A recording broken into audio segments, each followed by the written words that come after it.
to celebrate Mother Earth here at this main building.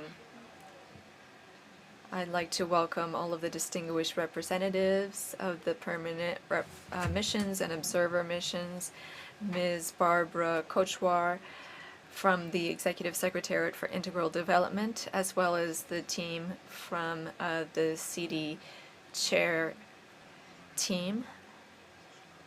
I'm very pleased to call to order this regular meeting of CD, which is a time for political dialogue, to establish cooperation, generate consensus, and support the development priorities of member states. The first item is consideration of the draft order of business. In accordance with document CD-OD 169/26, we submit the draft order of business to delegations for consideration. The order of business is hereby adopted. We now move to our next item, yet another chapter in the dialogue of member states on energy efficiency and energy interdependence and integration, strengthening energy security and resilience in the Americas. The specific topic is energy efficiency and diversification of energy sources, which is at the center of one of the most important strategic debates in our region. Latin America and the Caribbean are facing a complex scenario with growing energy demand, structural vulnerabilities, and high exposure to climate risk, as well as economic and geopolitical risk. In this context, ensuring reliable, affordable, and sustainable energy supply is not just a technical goal, it is a prerequisite for comprehensive development in our countries. As was underscored in the concept note that was distributed, our region has tremendous potential when it comes to renewable energies, but also faces significant challenges related to dependence on limited energy sources, weather events and variability, and gaps in investment and institutional capacity. Energy efficiency and diversification of the energy matrix should be understood as complementary and interdependent strategies. Efficiency allows us to optimize the use of resources, reduce costs, and alleviate pressure on energy infrastructure. Diversification strengthens the resilience of systems, reduces exposure to external shocks, and facilitates the transition to more sustainable and clean forms of energy. Making progress on this agenda requires, however, consistent public policies, stable regulatory frameworks, sustained investment, and very close regional cooperation. The chair believes that this dialogue is crucial for helping to identify practical solutions that reflect the different realities of member states. And it's also important to seek tangible results. I'll present the panelists joining us today to discuss the technical aspects of this topic. Dr. Ramon Mendez Galain, who is joining us virtually from Uruguay, and Mr. Christopher Klein, welcome, who is here at the head table with us. Dr. Galain is the executive director of Ivy, a foundation, and he is an important expert in the design and implementation of transformational energy policy. He is known for his leadership in the energy transition in Uruguay and recognized internationally. Under his leadership, Uruguay significantly diversified its energy matrix and incorporated renewable energies very quickly and strengthened the resilience of its grid while maintaining stability and competitiveness in that sector. His experience offers valuable lessons on how to define a strategic vision, public policy, and investment to move towards sustainable and secure energy systems. I now offer the floor and welcome Dr. Mendez Galain. Sir, you have the floor.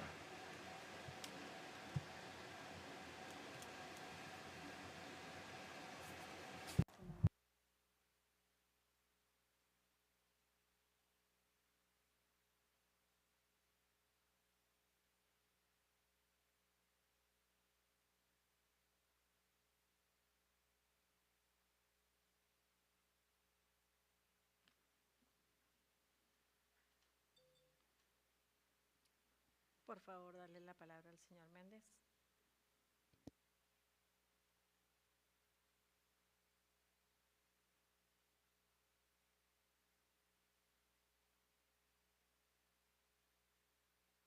Señor Méndez, ¿podría solicitar la palabra nuevamente? Sir, could you ask for the floor once again? We're not seeing you on the screen, says the technician.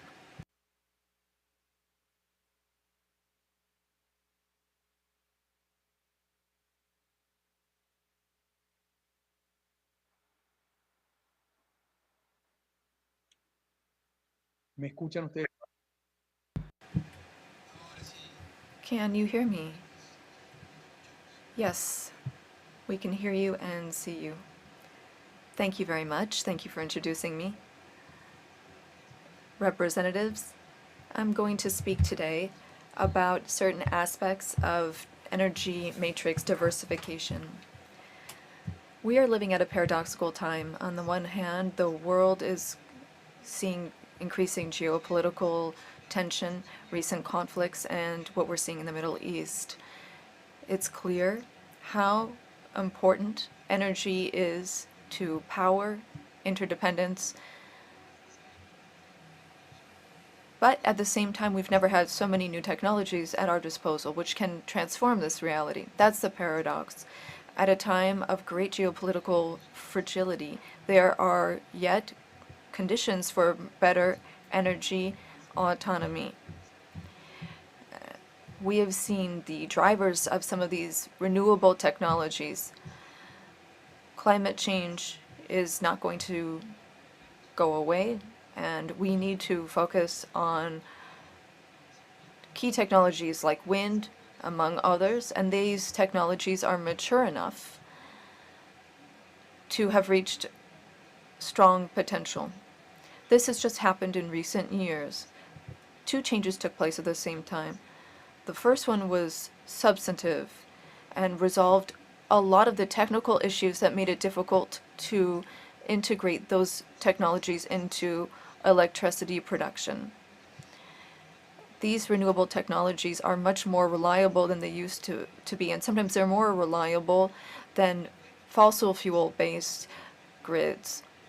The grid used to depend on energy sources that produced energy constantly, but there are other examples in the world today showing that this reliability can be achieved in a different way by diversifying energy sources and having complementary renewable sources.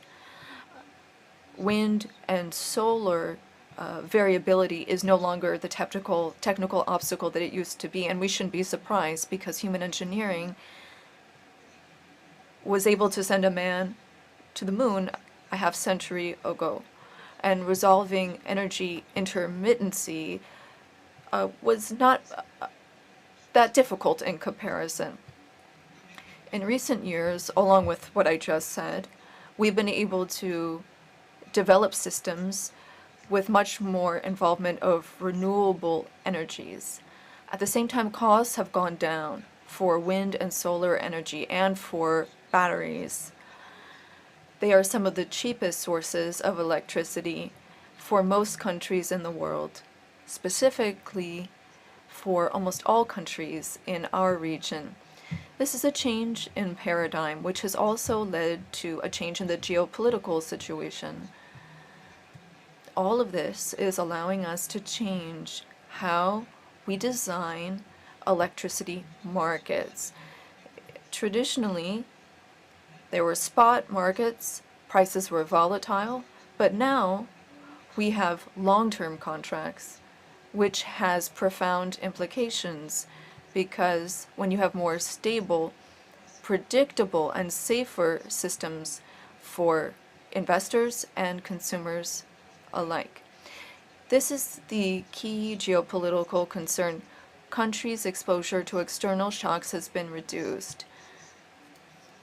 There are over 160 countries in the world that import some form of fossil fuel. For those countries, they are engaging in this energy transition not just for environmental issues, but because of economic issues and issues related to their sovereignty. The diversification of the electricity matrix is a geopolitical strategy. Diversifying is not just a technical issue, it's a way to reduce reliance and increase resilience and make our countries more independent and autonomous. The role of nuclear energy is being looked at in a different way now because of this. Nuclear technology can be more costly and slower to implement. It is less flexible than other systems. Allow me to echo what the chair was saying and give a specific example. My country, Uruguay. In less than a decade, Uruguay completely transformed its electric system. Over 98% of electricity in Uruguay today comes from renewable sources. Thanks to this transformation, costs were reduced by half. We eliminated almost entirely our reliance on fossil fuels for our electric system, and our reliance on those fuels disappeared with all that comes with it, conflicts, wars, etc. And for over the past 10 years, this system has been working in a completely reliable manner. And it was no accident. It was the result of strategic planning, market design, and a clear bet on diversification. And it was also part of a major political commitment. And all political parties in Uruguay came together and worked towards this electricity diversification using renewable sources. And this was also a way to address climate change. We didn't just substitute one form of reliance for another. Our system is based on water, biomass, solar, thermal, and wind energy. So complementary forms of energy and diversification.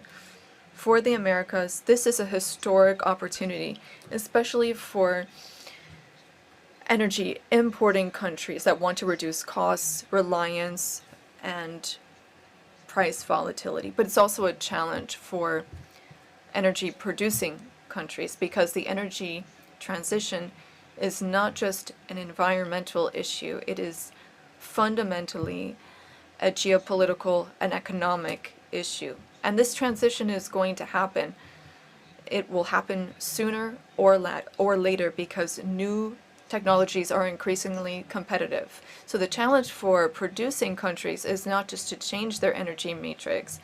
They really have to transform their way of generating economic wealth. So challenges, but also opportunities. Integrating renewable sources into the energy mix is not just a response to climate change. It's a tool so that countries can be more resilient, competitive, and sovereign. In an increasingly uncertain world, this is an extremely important task. Thank you very much. Thank you very much, sir. Please stay with us online because we'll have a Q&A session after we hear from our other speaker, Mr. Christopher Klein, who is here with us in the room. He is the acting Deputy Assistant Secretary at the Bureau of Arms Control and Nonproliferation at the U.S. Department of State. Mr. Klein has a great deal of experience in multilateral affairs, international security, and global governance. We look forward to hearing from him this afternoon. He will be speaking about nuclear energy, as we just heard about. Mr. Klein, welcome. You have the floor. Thank you so much, Ambassador Lanza, and thank you also, Dr. Galen, for your really perceptive remarks, thought-provoking as well. I want to thank the OAS Secretariat staff for all the work you do to make these meetings a reality. I'm really looking forward to our discussions today, and including having some very good exchanges after our remarks. I'm very happy to be here today, and I think it's very appropriate to discuss civil nuclear energy technology, as well as the wide-ranging benefits that they offer to countries that prioritize energy diversity and security. The United States is committed to leading the next generation of civil nuclear energy development and deployment as countries seek solutions to deliver stable, reliable, and affordable sources of power to support growing economies. Energy demand is rising, you all know that. It's driven globally by expanding populations, data centers, and the increasing use of artificial intelligence. The United States is working rapidly to develop and grow technologies and to cooperate with countries that are seeking to deepen civil nuclear partnerships. And that's because we know for certain that energy security is national security. That ties into what I want to discuss next, which is the advantages of advanced civil nuclear technology in our shared hemisphere. Diversifying power generation through energy sources that are not vulnerable to extreme weather, including droughts, floods, hurricanes, that can strengthen an electrical grid and provide greater grid resiliency. Advanced reactor technologies can provide the flexibility needed to achieve energy diversification in areas previously thought of as out of reach. While all nuclear reactors provide 24/7 reliable baseload power, small modular and micro reactors can complement other energy sources. U.S. small modular reactors, which we all call SMRs, I know you've heard that term, and microreactors incorporate advanced safety features, including designs to withstand extreme weather and seismic events. They also have more flexibility siting and land use requirements than traditional large reactors do. Microreactors are well suited for remote areas, islands, or other areas where consistent power is needed, but the population or industry aren't sufficient to require an SMR. SMRs, on the other hand, can be tailored to match the specific needs of a country's power grid with the ability to scale up and to work as an independent power producer as needed or to integrate into a national grid. While we have traditionally found that utilities are the primary purchasers of nuclear power, private sector companies and large industrial users are increasingly looking to use near-sited SMRs and microreactors for their growing energy needs. These reactors can also play a critical role in supporting non-electric sectors that are highly energy intensive, including mining operations, oil and gas extraction, refining, hydrogen production, heavy industrial processes, and water desalination.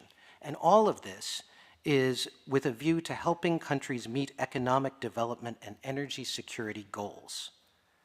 And now on to what's really my favorite topic, which is the advantages of U.S. technology. The United States upholds the highest the highest nuclear safety, security, and non-proliferation standards worldwide. And we take pride in the fact that our nuclear cooperation with countries and the technologies U.S. industry has to offer reflect these priorities. U.S. advanced reactor technology designs build on more than 70 years of U.S. innovation and expertise in nuclear energy. We're very excited about the new technologies that are coming onto the market. And we see a lot of opportunities for partnerships with countries. U.S. industry leaders in SMR technology are eager to explore partnership opportunities, and we can facilitate connections to support feasibility studies, site assessments, and project development. We're interested in learning how the United States can support the development of civil nuclear energy sectors for those looking to diversify their energy sources through nuclear. Outside of traditional utilities, tech companies and large industrial users are increasingly signing off-taker agreements with SMR vendors and committing to purchase substantial percentages or even all of the power produced by SMRs. And these kinds of signed off-taker agreements are effective mechanisms for countries to defray construction costs. Understanding private sector plans for financing and power purchase agreements is essential to advancing SMR deployments. One of the State Department's flagship programs that helps assist in navigating these considerations, and it requires a certain amount of navigation, there's no question about that, is the Foundational Infrastructure for the Responsible Use of SMR Technology program, or FIRST. The FIRST program seeks to advance the deployment of SMRs under the highest standards of safety, security, and non-proliferation.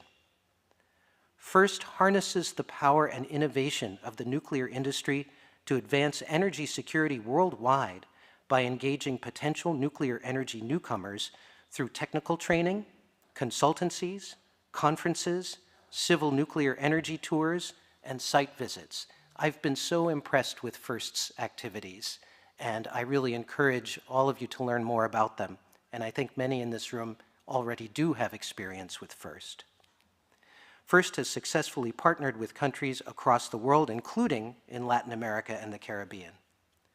FIRST has established a strong presence in the region through bilateral partnerships and regional engagements. The program currently maintains 3 bilateral partnerships with El Salvador, Paraguay, and Jamaica, providing tailored support for their nuclear energy development goals. So it's not a cookie-cutter approach. In September of 2025, Argentina joined FIRST as a contributing partner, thank you, bringing valuable regional expertise and leadership to the program. With huge thanks to our partners in Argentina, FIRST is planning a conference in Buenos Aires this June, led by our Bureau's Assistant Secretary, Christopher Yaw.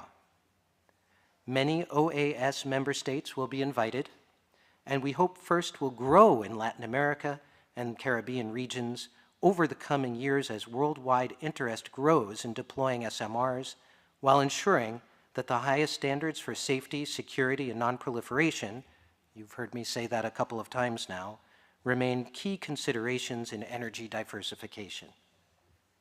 Now, I want to discuss U.S. tools and instruments to deepen or advance civil nuclear partnerships now.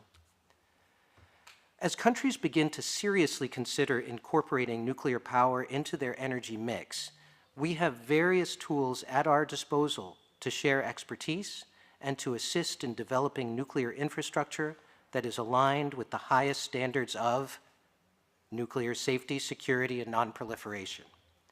One instrument is the Nuclear Cooperation Memorandum of Understanding, or NCMOU. And we have a real superstar in negotiating those agreements for the United States here with us today, Rebecca Stewart, who's with me here. So you can talk to her after if you like. Our Deputy Secretary, Christopher Landau, signed an NCMOU with Ecuadorian Foreign Minister Gabriela Sommerfeld on April 1. I was there, and it was a really moving ceremony and then follow-on meeting. And I was really, really proud to be part of it.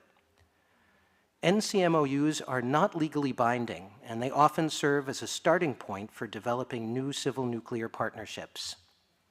They also assist in further advancing bilateral relationships between partner countries and U.S. experts, industry, and researchers to lay a strong foundation for future civil nuclear cooperation opportunities. NCMOUs lay the groundwork for an agreement for cooperation concerning the peaceful uses of nuclear energy, or a 123 agreement. A 123 agreement is a legally binding agreement that provides the legal framework that's required for the United States to export nuclear equipment and material, or nuclear reactors and nuclear fuel. These agreements are named for Section 123 of the Atomic Energy Act, which outlines the conditions that must be included in any U.S. civil nuclear cooperation agreement and the procedures for the United States to to enter into such agreements.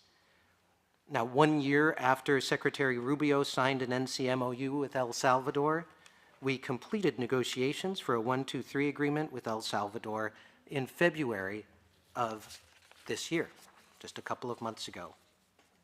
Now, once entered into force, the agreement will facilitate the export of U.S. reactor equipment and fuel to El Salvador. Now, I want to just quickly jump ahead to international agreements that uphold the highest standards of safety and security, and just stress the importance of that for us. Safe and secure nuclear technology is technology that citizens can trust and businesses can sell. We know that community acceptance of nuclear energy varies from country to country, and so this is an important aspect. We encourage all OAS countries to become party to and to implement core international treaties related to nuclear liability, safety, and security. And I have one request, actually, of OAS members, which is we'd like to highlight and encourage member states to join the Convention on Supplementary Compensation for Nuclear Damage. It's called the CSC, and it relates to nuclear liability. And we can talk more about that separately. Now, just to wrap up, I did want to say that we strongly encourage all OAS countries as well to become party to the Convention on Physical Protection, that's the security piece, of nuclear material and its amendment. The IAEA in Vienna is going to hold the second, and I'm just going to give you an acronym here, so I'm sorry, we can follow up and give you more details. But IAEA will hold the second A/CPPNM review conference, and that's on this topic, in April of next year, so a year from now. And we welcome increased regional efforts throughout this year toward achieving universalization of this critical nuclear security instrument that makes us all more secure. To finish up, I want to thank you all again for being here. I am a real believer in multilateral action to advance our common interests, and I think this is an area where the United States interests align really well with the rest of the countries in this hemisphere. And I personally very much look forward to working with all of you and people in your countries to make our civ nuke energy dreams a reality. Thank you very much for your time. Muchas gracias. Thank you so very much, Mr. Klein. And thank you also, Mr. Ramon Mendez.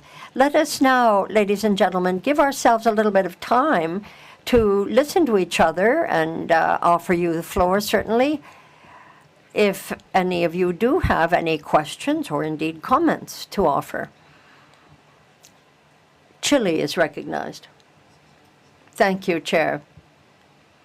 And thank you very much for convening this meeting. I have a doubt that I want to share, and maybe Mr. Mendez might attend to it. I'm referring, as he did, to a number of phases in which one can consider generating energy. And he talked about low cost. One of these elements talked about 50% less, I should say, 50% less than others. And I'd like to know whether that will also lead to reducing the cost of energy for the population. And secondly, what happens with transmission? Leaving aside the lowering of costs, transmission and also distribution. Linked to the first question. Thank you. Thank you. If you don't mind, says the chair, I'm going to take note of several of your questions. I'm going to sum it up. This has to do with the various different contexts in which we really must recognize there is an array of fiscal constraints that our different countries bring. We're not all carbon copies of each other. So be very grateful if you could speak to the means by which we might be able to deal with this great distribution through different investments and other ways. But let me give the floor to Mr. Mendes. Excuse me, says the chair. I have Barbados. I'm terribly sorry I hadn't seen you. So we're going to add that third question you can all answer together. Please go ahead. At the outset, I want to thank the presenters for their presentation. My main concern remains the issue of finance. In Caribbean countries, we have wind and solar, sun. And the reality is that we're speaking about energy such as nuclear, which wouldn't fit well within our 166 square miles. For us, we see sunlight and we see wind energy as something that is critical, something that is sustainable, something that is practical, and something that, of course, we would need some help with. And when I look at global trade, in 2024, for example, global trade was recorded at 33 trillion. When I look at 1% of that, that's 330 billion US dollars. That's 1 cent out of every dollar. I think what's important is that we need to remember the capabilities of some states. And we need to understand that some states, like mine, will need a hand up. I therefore want to suggest that the powers that be and the most powerful states consider financial instruments which will allow countries like mine to be able to reach their potential. Our path has been decided, that is solar and wind. And so we are asking that the international community, the hemispheric community, look to reform the financial architecture to allow us the space to reach our development goals. So I just want to hear from the panelists exactly what are your views on financing for development, especially when it comes to energy. Thank you. Muy bien, muchas gracias. Thank you, sir. There are three questions that we have here, and I think that are interconnected. They have to do with financing, investment, institutional framework, cost. So let me again turn to Mr. Mendes for his input.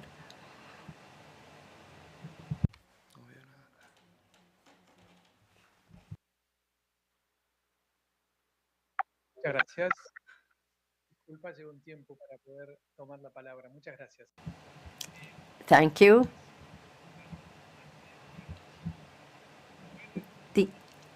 The interpreter points out the delivery is choppy. I can hear 2/3 of what the speaker is saying. I'll do my best. There is an issue, we've mentioned cost here, but there's another element here that isn't so much to do with energy policy, but fiscal policy. Uruguay doesn't pass on all its costs to the tariffs, only 20%. Why? Because it uses the energy sector, the electric sector, to reduce the cost of public goods. The Ministry of the Economy receives about 1% of GDP that goes from the electric sector to the public policy. It's a kind of an ATM. The speaker has said, using the term in English, ATM. It's kind of an ATM that it ends up feeling like. Costs at the end of the day are pretty low. I charge my electric car overnight and about $55 per, so I can pay $4 for any number of kilometers. So it's going to depend on how high or how low the tariffs are in terms of economic global policy. But as to the question as to whether transmission was part of these benefits, well, certainly you couldn't be sure of transmission to satisfy demand, and the use of investments was certainly aware of the cost of transmission, production, and that weighs on the overall system. As to investments, this is a central element. We have managed to get $6 billion in investment over a couple of years, which is about 12% of Uruguay's GDP back in the day. You do your own math and figure out what the 12% of your GDP is, and that's about what you might deal with. We got this in about 4 or 5 years. This was unbelievably positive for our economy. For a 3 million inhabitant country, we generated 50,000 places of work. 3% of the entire labor force of the country was benefited thanks to this energy system. And we are also receiving a great number, an amount of foreign currency. We have Argentina and Brazil, two giants for neighbors, and it's about 1% of the GDP in Uruguay a couple of years. And here's where I pick up on the question from the Bahamas. This didn't fall from heaven. It wasn't just a coincidence. This sort of thing really only happens if you have created the conditions in which that phenomenon can in fact happen. What we did was to reduce, above all, the sense of risk on the side of the investments. And that went hand in hand with reducing the cost to consumers.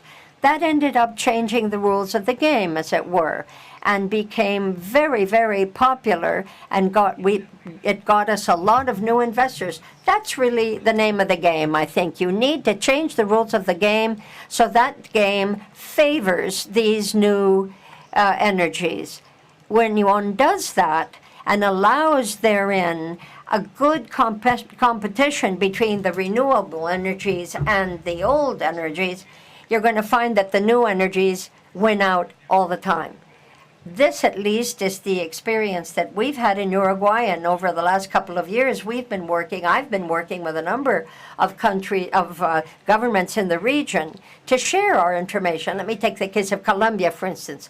The reduction in costs that is inherent in the use of these renewable energies would be found in virtually every one of the countries of the region. What you need to do is to generate the right rules of the game. You want to bring the investors in. They want to feel they got a chance and be attracted. Thank you very much. Let me give the floor to Mr. Klein also for his response. And thank you very much, Dr. Mendez, and thank you very much to the representatives of Chile and Barbados for your questions and comments. I was taking very careful notes during Dr. Mendez's intervention just now. Really, really insightful, and I agree with everything that he said. To the question about the cost, I'm not talking about financing right now, but the cost of energy that consumers would pay, I do think it's important when considering the levelized cost of energy that we look at the measurements correctly. And what I mean by that is, when you're looking at nuclear energy, the timeline goes out a lot farther than with other sources of energy. And so I think that when you're looking at that, it's important to take it under consideration. With respect to transmission, I just wanted to add a quick point, which is that it's really important to have that as part of any sort of strategic plan with respect to nuclear, of course, looking at substations and how to get the electricity out and around and look at what the use cases are. One of the good things that we offer is under the first program, we do pre-feasibility studies and feasibility studies that examine just that kind of thing and can help with questions about where to site a nuclear power plant, an SMR plant, and other issues. So I really respect those concerns. With respect to Barbados's comments about renewables, I absolutely believe that renewables can be a useful and appropriate part of any country's energy mix. And so what the United States is saying is not either or. We're saying yes and. Yes and. Nuclear does provide very stable baseload power, but each country has to make its own decision about whether or not it's appropriate. One of the great things about the new technologies is that we're not just looking at big nuclear power plants anymore.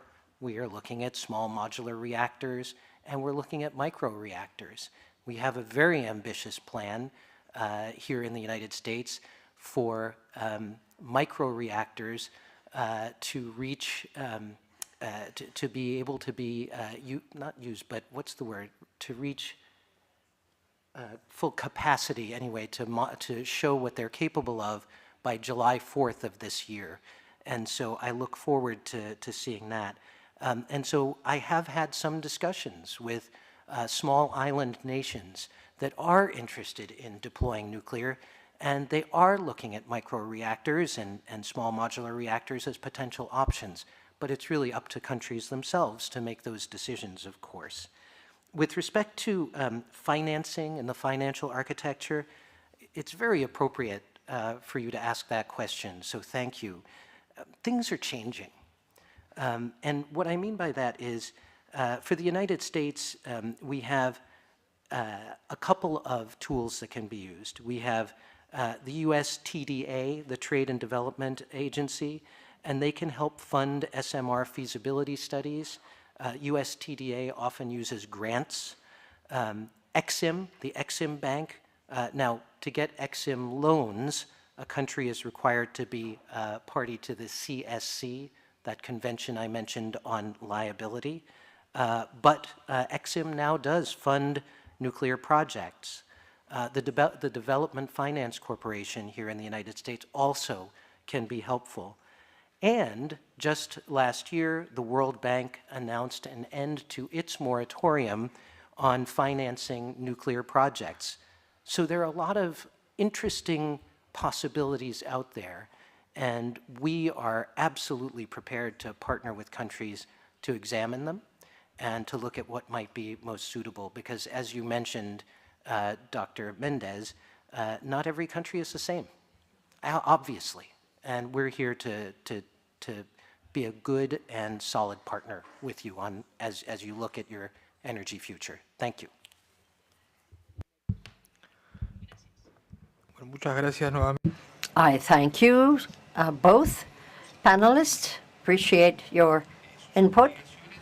We know that you have your own commitments, and so I want to make sure that you know you're welcome if you want to stay. And if you need to leave, I'll understand that too. But let me, without further ado, offer the floor to the member states who are present. Any questions, any comments? The ambassador for Paraguay is recognized. Thank you. Thank you, Chair. We appreciate your bringing this issue before us. That's a energy efficiency and diversification, and to have this group that speaks to integral development. Appreciate a chance to listen to everyone's views. Uruguay, of course, has its own energy policy through a strategic framework that goes to 2050, 50. The matter pays attention not only to supply, but also to access to energy that is considered reliable and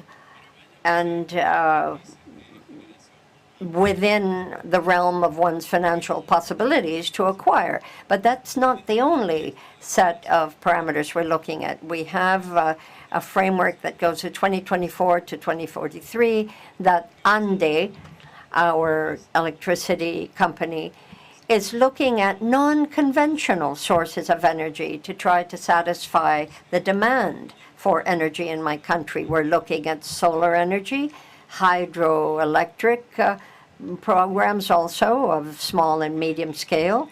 Of course, we want to increase the resilience of our electricity sector vis-à-vis various climate challenges for the next couple of decades. We understand that the cleanest energy is the one that is not wasted. That's how we see it. So we have a set of policies that reduce technical and financial barriers, and we'd like to underscore two elements that we think are important. We're looking at non-conventional systems and civil infrastructure and what we call intelligent consumption. This allows for an ability to use less energy and reduce one's energy consumption, I should say, by about 15%. In Asunción, the capital of my country, we also had a meeting on modulars. This was spoken to by Mr. Klein, and we consider that nuclear energy, if it's looked at with vision and as a complement to other sources of energy, can be a very good way forward and a manner of decarbonizing our environment. Christopher Klein has also spoken to this, and we appreciate that. We have signed a technical agreement with the International Atomic Energy Agency. We are absolutely convinced that there are alliances here within the OAS that will be beneficial to us all and will be a motor that will spur general development in the sector regionally. Thank you. Thank you. The Dominican Republic is recognized.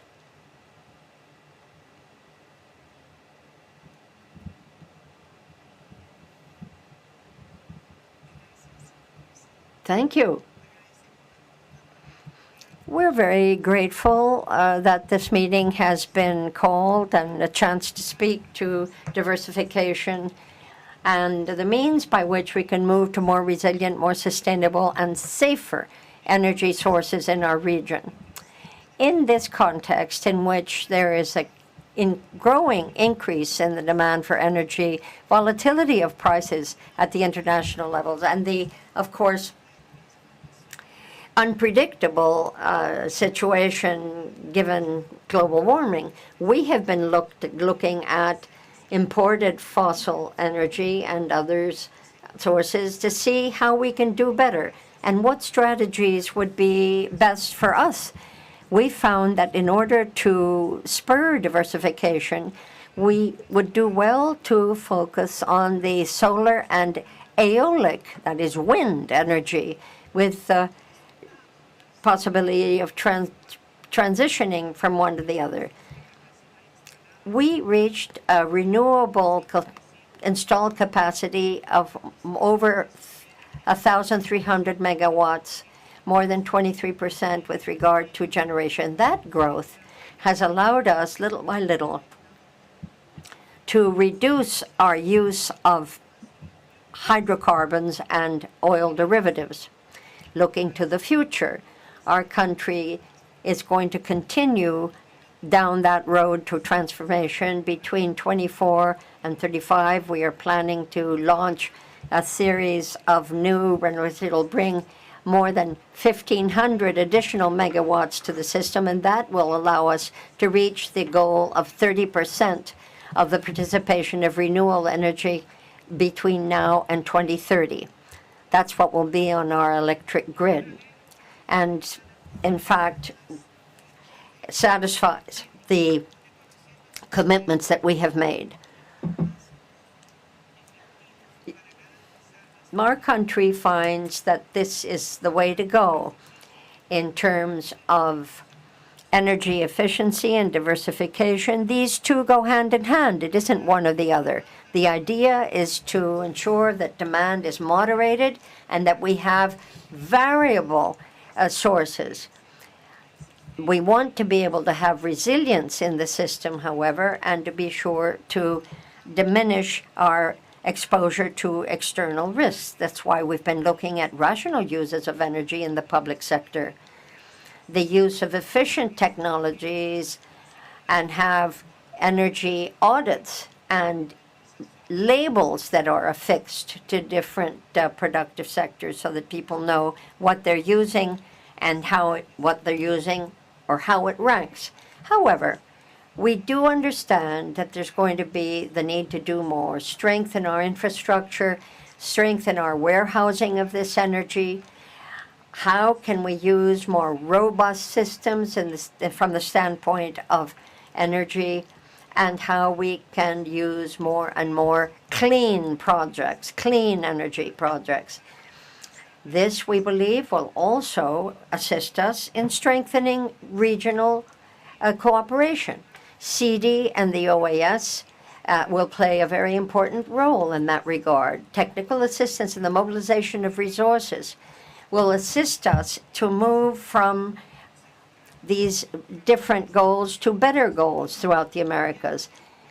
We want there to be an inclusive and a pragmatic approach to these issues based on the different energy sources in which each country, in accordance with its needs and its circumstances, might design its own optimum trajectory and how best to improve, of course, international cooperation. We think, Chair, that what our experience shows is that diversification is one way to assist environmental stability, but also a means to improve our competitiveness and our social inclusion. To conclude, the Dominican Republic reaffirms here its commitment to continue down this road. We are absolutely determined to share our experiences, to learn from all of you others, and to see how, if we put our heads together, we can do better, orienting ourselves toward a better energy position as a transversal and cross-cutting means of development. Thank you. Thank you. Peru is recognized. Thank you. Peru is very grateful to the chairmanship of CD for placing so much emphasis on this issue of energy. We know that there are many ways to look at the issue, and we welcome a chance to do so and to compare and contrast our experiences. Certainly, we're pleased to hold this meeting for those very same reasons. Peru considers that efficiency and diversification are two elements that need to go hand in hand. This is what will allow us to reduce risks and to strengthen resilience. And to improve energy resilience certainly is going to be one of the ways to optimize costs and make better use of our energy and use our structures for the best and benefit the households. We want the source to be sustainable. We are in the process of modernizing our policy, and we hope that between now and 2050 we will have developed a whole a far-reaching energy program that will meet our needs. We obviously recognize we need to find a better way to be more effective in the use of our energy. That is certainly true. But we hope to do so with different means of analysis and tools that will make that task easier. Peru feels that as we look at the 2050 horizon, we need to aim at concrete goals. And so, too, we are, to that end, labeling things more clearly and developing our capacities in a manner that will allow us to improve our capacities, particularly at the lower end of the cost scale. We know that electrification and renewable energies must be brought to the farthest hinterlands. Everybody needs to be included, and nobody should be forgotten. This is the responsible policy that we wish to follow, and we're also aware that the electric grid is going to be an energy grid. It's going to play a very important role so that all of this can be transmitted and easily make a difference. Energy networks will be cleaner and more efficient. Peru congratulates CD for the work that has been done under these rubrics, and we look forward to sharing experiences, to strengthening our capacity, will improve investment and reduce costs. To conclude, We also are committed to move toward more resilient and more accessible systems. This is not going to be easy, we understand, but we've got to do it. Thank you. Thank you. Mexico is recognized. Thank you, Chair. Let me begin by saying how grateful Mexico is for the very interesting statements that we have been hearing around the table. In Mexico, energy efficiency is considered a pillar of clean energy, and we understand that it must be managed with justice and sovereignty. We need to know what our renewable sources of energy can be, and we are going from 24% to 38% by the end of the decade. In terms of the oil sector and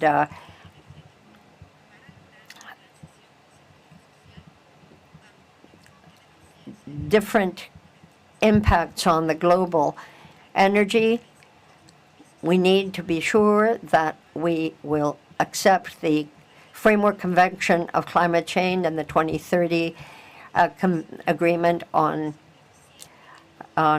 development.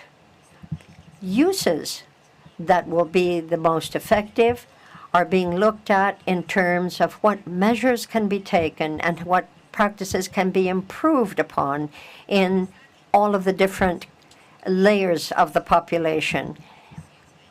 We have attempted to improve energy efficiency over the last couple of years, and this has morphed into one of the most effective sources of energy saving in the country. We have placed barriers on the most avid users of energy, and we hope that they will be able to save about 10% of the entire energy grid. Mexico very much prioritizes natural gas as a source of fuel and is very much for clean energy, geothermic, solar, hydro, and the voltaic system that we have in Sonora, one of the northern states of Mexico. It's going to be the 5th such a plant in the world, 1,000 and some megawatts. It'll be a source of warehousing of batteries. We have in Laguna Verde the atomic electric system in Veracruz. Is meeting the highest levels of standards of such activity in the world. That energy center represents 4.8% of the whole of the electricity that is used in the country, and 8% of that which is in fact stored. We are promoting means, we are promoting alliances, groups like Safe House, Casa Segura, and are very busy setting up electric systems and getting rid of those that are old-fashioned or frankly just flat not working anymore. That will be, these new systems, more viable and safer. We're looking at energy, and we're looking at decarbonizing the industry to the extent possible. Now, Mr. Chairman, we share the idea that between now and 2030, we want to think of ourselves as a global village, and we are going to be working very much, and from the 13th to the 17th of April, we'll be holding a week for training in these areas in Latin America and the Caribbean. This will give us a chance to look again at our public policy and to see how we can fine-tune our energy policies through better use of incentives and energy systems that are fairer for everyone and more effective for all. We're called on in the Americas to play an important role. We need sustainable and inclusive solutions. Thank you very much. Gracias, y tiene la palabra. Thank you, and I'll offer the floor to Chile. Thank you, Chair, once again. Experience in Chile confirms that energy efficiency and diversification of the matrix are not just environmental tools, they are structural pillars of energy security, economic stability, and systemic resilience. At a time with price volatility, disruptions to the supply chain, and growing uncertainty, energy concerns are crucial. Chile has an energy policy over the long term. We updated our policy in 2022 and looks towards 2050 to have 100% of the electric system free from emissions. And we want to increase the share of renewables by 2030. We passed a law in 2021 that focuses on very specific objectives for 2030 and 2050. It introduces minimum standards for large consumers. We have a framework law on climate change, which also reinforces our goal for carbon neutrality by 2050. Transforming our electricity matrix is key. Photovoltaic, solar, and wind have gone from being complementary forms of energy to being the main source of energy for the system. In terms of storage, our goal is to have 2,000 installed megawatts by 2030, and it was actually already achieved this past March, 4 years ahead of schedule. We are also looking to add additional megawatts in order to achieve our 2050 goal, and we're on track to do that by next year. In terms of energy efficiency, measures implemented have helped provide at least half of the country's energy while reducing CO2 emissions. We have shared goals with the region: efficiency, affordability, citizen awareness, and the need to have regulatory frameworks that look at the cost of the life cycle. Looking towards 2030, we are looking to implement a strategy to move towards more storage so that we have more penetration of renewables, obtaining licenses for other key technologies, and better energy integration within the region. This evolution shows what we've done to incorporate renewable energies, and now we are looking towards a more systemic approach where digitization plays a stronger role.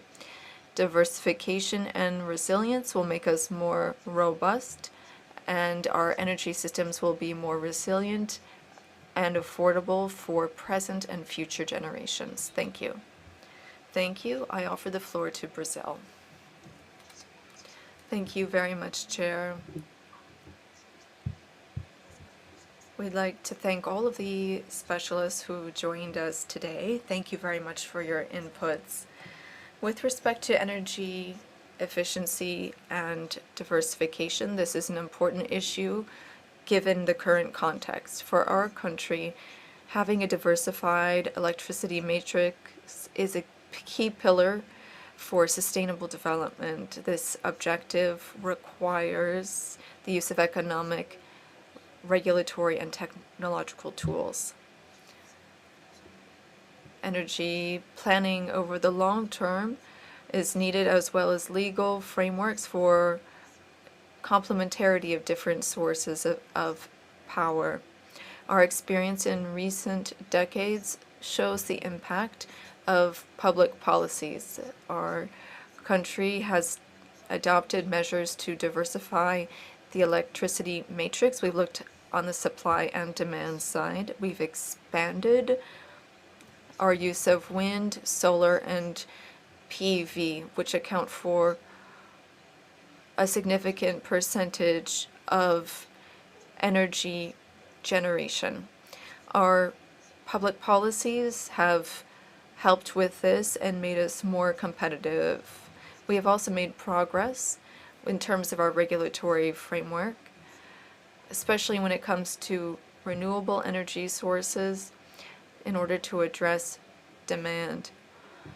We started or will be starting a program in 2027, and this is an important step forward to make us more competitive and efficient.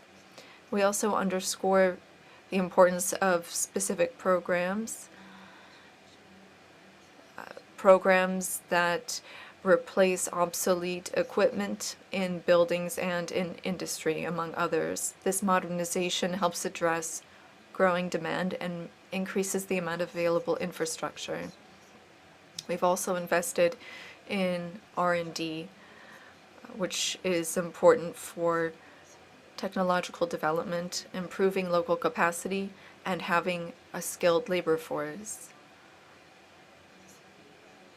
When we look at the Paris Agreement and the various COPs, we need to decarbonize quickly. This needs to be a guiding principle. And every country needs to find the most appropriate solutions tailored to their specific circumstances. In Brazil, we've worked on renewable technologies as well as small modular reactors, as mentioned by one of the speakers. This will help us address energy demand. And nuclear energy is a complementary source. It's not intended to replace other sources of energy. We've also looked at more sustainable forms, hydrogen, for instance, and synthetic forms of energy that can be used in certain buildings. This will also help with decarbonization. Partnerships here within the OAS can help us make progress on all of these fronts. They can help us reduce vulnerability to supply shocks. They also help us address issues of access and competition. Argentina, Brazil, and Uruguay are working together on our interconnection as well as with Bolivia. We are working on more renewable energy within our mix. This can also help us promote decarbonization. Thank you. Thank you very much. I offer the floor to Bolivia. Thank you very much, Chair. We'd like to thank the panelists for their very interesting presentations. As indicated in the concept note for this meeting, energy diversification is a challenge for our region. Bolivia is addressing this not just as an environmental concern, it's a pillar of our national sovereignty. We are moving forward to diversify our energy matrix, and we have a plan for renewable energy. Based on data from our ministry, we are able to achieve significant milestones. Renewable energy has been successfully integrated. We have wind projects in Santa Cruz, as well as photovoltaic solar plants in the Altiplano region, which has helped us connect to the national grid. In terms of hydropower, we have strategic projects such as Iberizu and Cochabamba to improve our hydropower production and reduce vulnerability to climate crises by modernizing these infrastructures. In terms of nuclear energy, as mentioned in the CD document on the strategic use of nuclear energy, Bolivia has a research and development center on nuclear energy. We have a reactor that is nearly 100% operational. It is really on the cutting edge and will also help diversify our energy mix and reduce emissions. Social equity is linked to power, which is also linked to sustainability. We have public policies in Bolivia that address this. When it comes to e-mobility, we have incentives for electric and hybrid vehicles through taxes and tariffs to make those technologies more affordable. We're also helping households become producers instead of consumers of power, such as using solar panels on their rooftops. This is supported by other regulations that will make it possible to relieve pressure on national infrastructure. We've also worked to make these utilities universal. We have rural coverage that is over 83%. This integrates more vulnerable communities and connects them to the grid. We also underscore the importance of regional cooperation and integration. These are key towards electric efficiency and energy diversification. We're going from being a consumer to a producer. We are part of interconnected projects with Argentina and Brazil. This can further be strengthened within the OAS by exchanging best practices, technical cooperation, and regional financing mechanisms to improve energy security in the hemisphere. Sustainability should not compromise economic growth. This is why Bolivia is working to demonstrate that with sovereign planning, combining nuclear and renewables, we can have a resilient system. We invite financial institutions and member states to strengthen financing mechanisms to address these local realities. Having a safe and secure future is not an option, it's an obligation to current and future generations. Thank you. Thank you very much. I offer the floor to El Salvador. Thank you very much, Chair. We would like to thank you for addressing this topic at today's meeting, and we appreciate the experts and officials here with us. Thank you for your expertise. This allows us to focus on promoting more sustainable and resilient energy systems. We'd like to thank Mr. Klein for the agreements signed with my country. El Salvador is at a turning point in its path towards an energy system that is more sustainable. We are committed to this effort, and we have an energy strategy that is comprehensive. We have a regional approach to diversify our matrix. It is a priority to reduce our reliance on fossil fuels that we import. Reducing greenhouse gases and improving energy security is another goal. We are introducing renewable sources by incorporating geothermal, hydropower, solar, and wind into our energy mix. El Salvador is also integrating AI and nuclear energy as part of its energy development. Our goal is to have 99% electric generation from renewables by 2030. In terms of regulation and laws, we've approved a law on nuclear and another law to implement a nuclear energy program. We've also ratified the Vienna Convention on civil nuclear energy. To improve efficiency, we have adopted other technical regulations which establish minimum standards for energy performance, which are also labeled. We label various appliances, refrigerators, air conditioners, etc. We firmly believe that implementing a competitive bidding process and having strong regulation has helped attract investment and made our electricity sector more effective. On top of this, we've been strengthening distribution, which allows for more active participation by users and helps decentralize our electric system. Chair, my delegation recognizes that energy efficiency requires a combination of regulatory, technological, and economic instruments. It also requires a change in culture within our societies. That's why our country is carrying out training programs that also offer technical assistance, and these are key to maximize the impact of these policies and improve quality of life for the Salvadoran people. One effective strategy for diversification is supported by long-term energy planning, which brings in sustainability criteria, energy security, and economic concerns, along with institution strengthening and access to financing.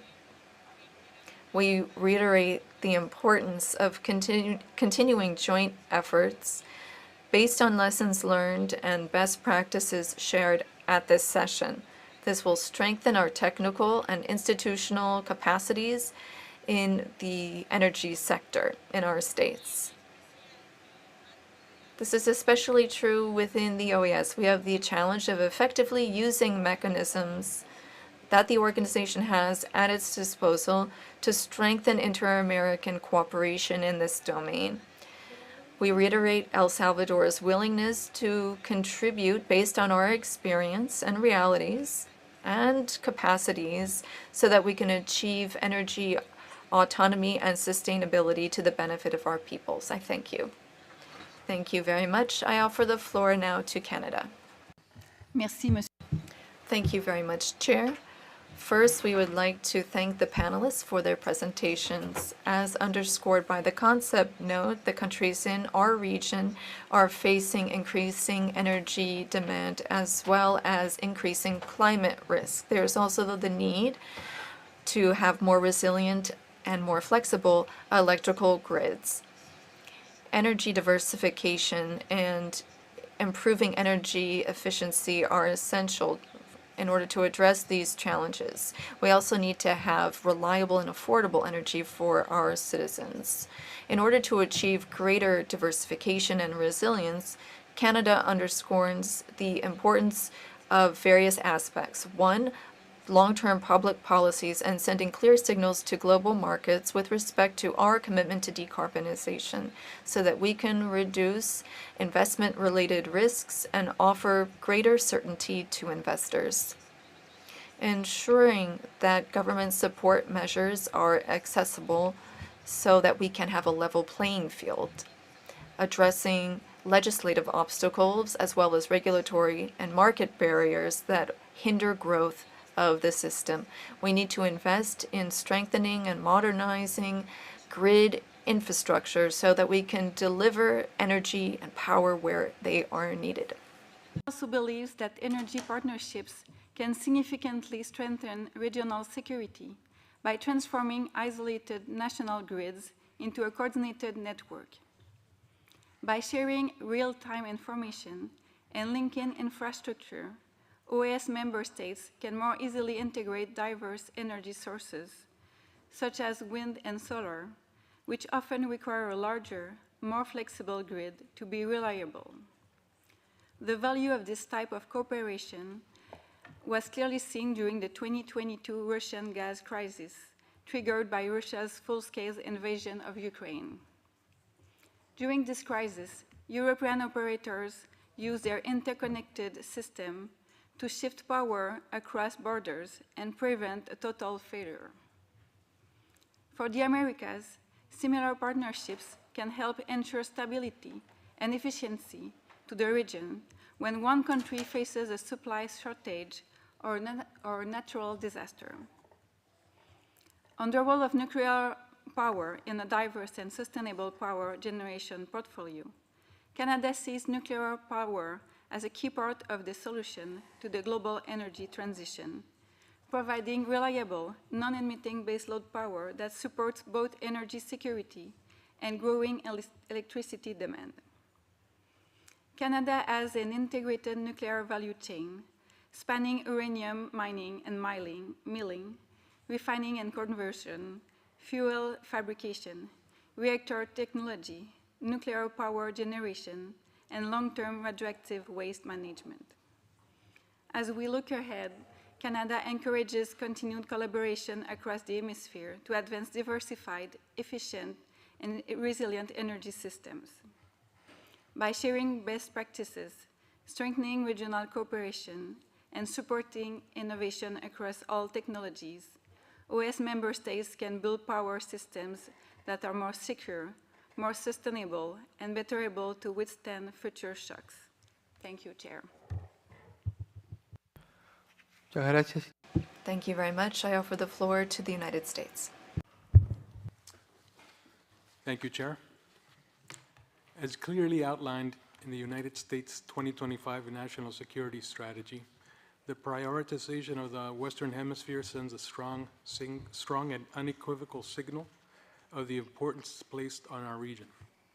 The United States wants to work more closely with our partners to make our hemisphere more safe from transnational threats, strong through democratic institutions, and prosperous through economic integration and development. Our national security strategy also emphasizes energy security, recognizing it is foundational to our region's development, economic, human, social, and beyond. The United States also sees energy as key to the OAS's mandate. Indeed, democracy, security, and prosperity in the Americas all depend on affordable, reliable, safe, and secure energy and infrastructure. For the United States, regional energy security is not an end in itself, but rather a means to make our citizens safer, our democracy stronger, our economies more resilient, and our region more prosperous. Energy security and affordability are pressing issues in the region.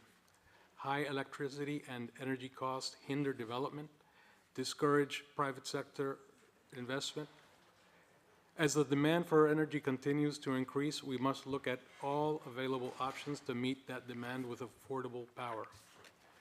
Energy resource diversification represents essential options for ensuring long-term energy affordability, reliability, and security throughout the region.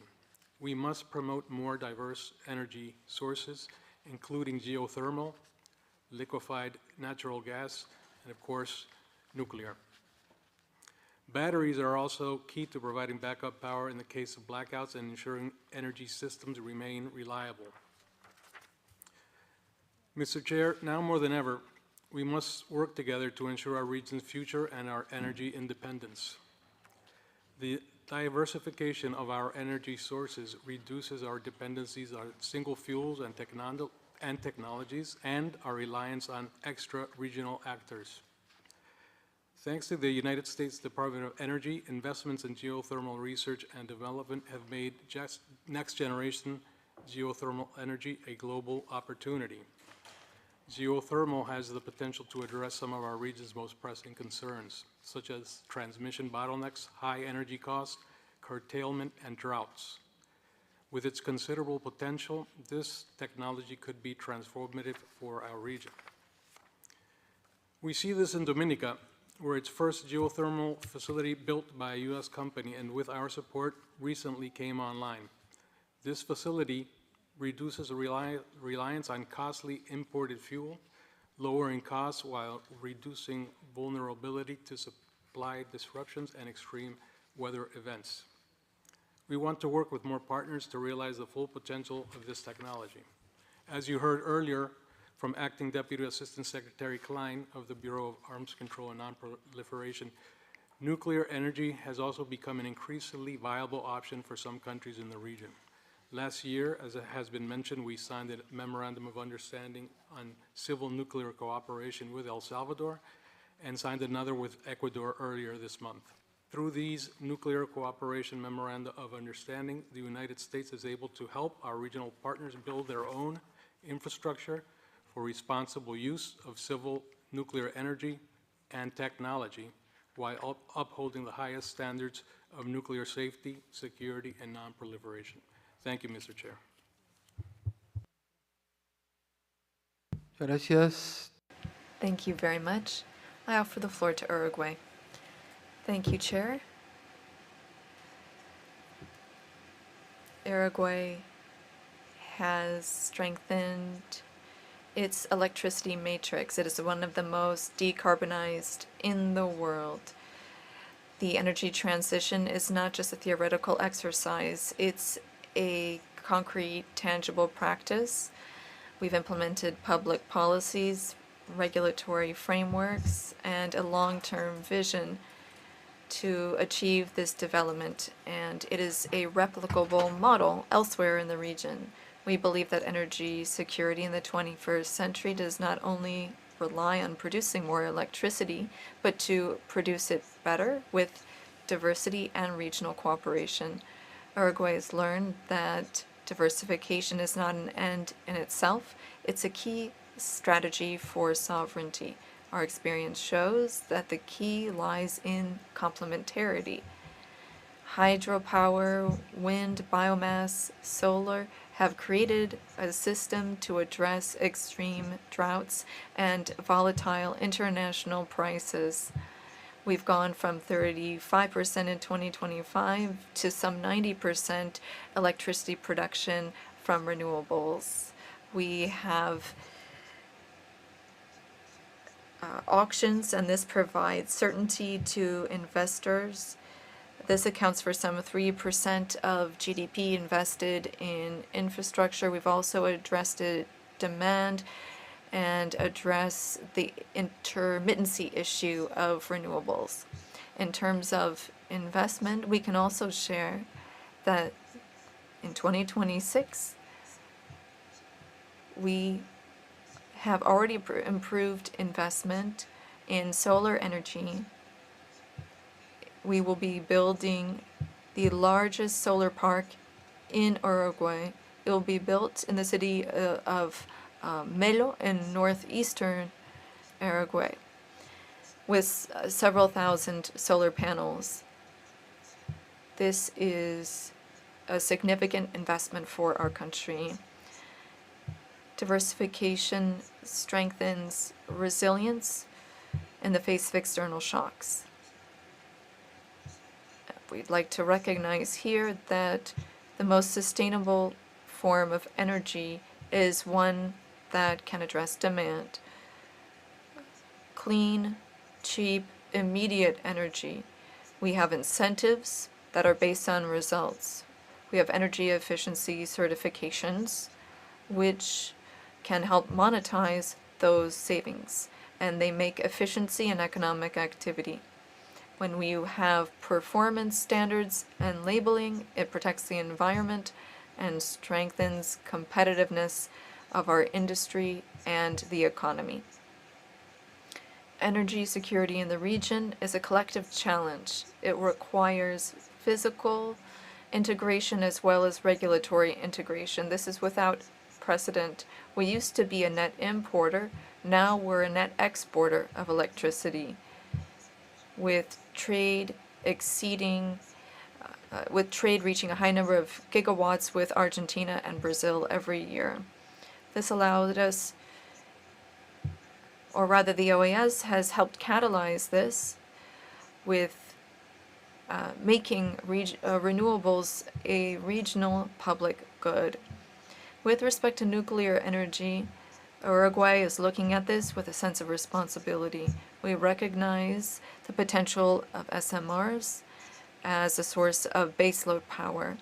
However, given our reality, since renewables already cover most of demand, and we have the 8th best electricity grid in terms of performance, it's important for us to continue focusing on renewables and interconnection. We can envision the use of nuclear as long as we follow international security protocols. There is no unique solution. Stable policies, intelligent diversification, and regional integration can help increase our capacities. The energy transition is here now. Uruguay is happy to share its technical experience and political willingness with the region so that energy diversification can be the source of shared wealth for the future. Thank you very much. Muchas gracias. Le damos ahora la palabra a la Thank you very much. The ambassador for Panama is recognized. Thank you, sir. I am happy to greet you and everyone up at the top table. Energy efficiency is considered in my country as a fundamental pillar for our ability to reach even more competitive uses of energy. And to this end, we want to share with you Mario Luis Saavedra Mitre and introduce him to you. He has been heading up the government of Panama's work in this domain. He's with us virtually, and I would like the Secretariat to be kind enough to give him the floor from my country. Yes, go right ahead, says the chair. Mario Saavedra of Panama is recognized, and he speaks to us from his country. Thank you, and a very good afternoon to you all.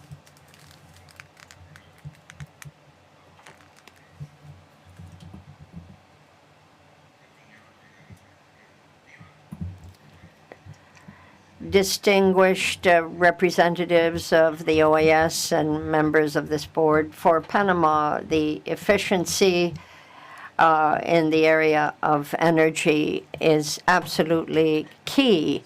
We know that to that end we need prices that are affordable as well as continuity. And I would like to share with you what Panama's experience has been in this domain. Governance in the area of energy efficiency is based on Law 69, which was passed in 2012. It concentrates on a rational use of energy, and it is led by the National Authority on Energy. Naturally, our public services are very much involved here. The idea is to protect the user and to ensure the resilience of the system. A key to all of this is the mandatory reduction in loss of energy through equipment that isn't up to it, and there are penalties for failing to modernize where necessary. We're also, speaking of modernization, paying a great deal of attention to the modernization of our street lighting. Between 2022 to 2026, we had more than $28 million invested in this, with a view to modernizing more than 70,000 homes. And this has allowed us to save about 60% of the use of energy. We are very much pushing an effective and efficient use of energy, not only in the homes, but in the schools and in companies, pushing always for a reasonable and rational use of energy. As to diversification of the matrix of the system, we have been working under a regulatory framework that gives good space to competition.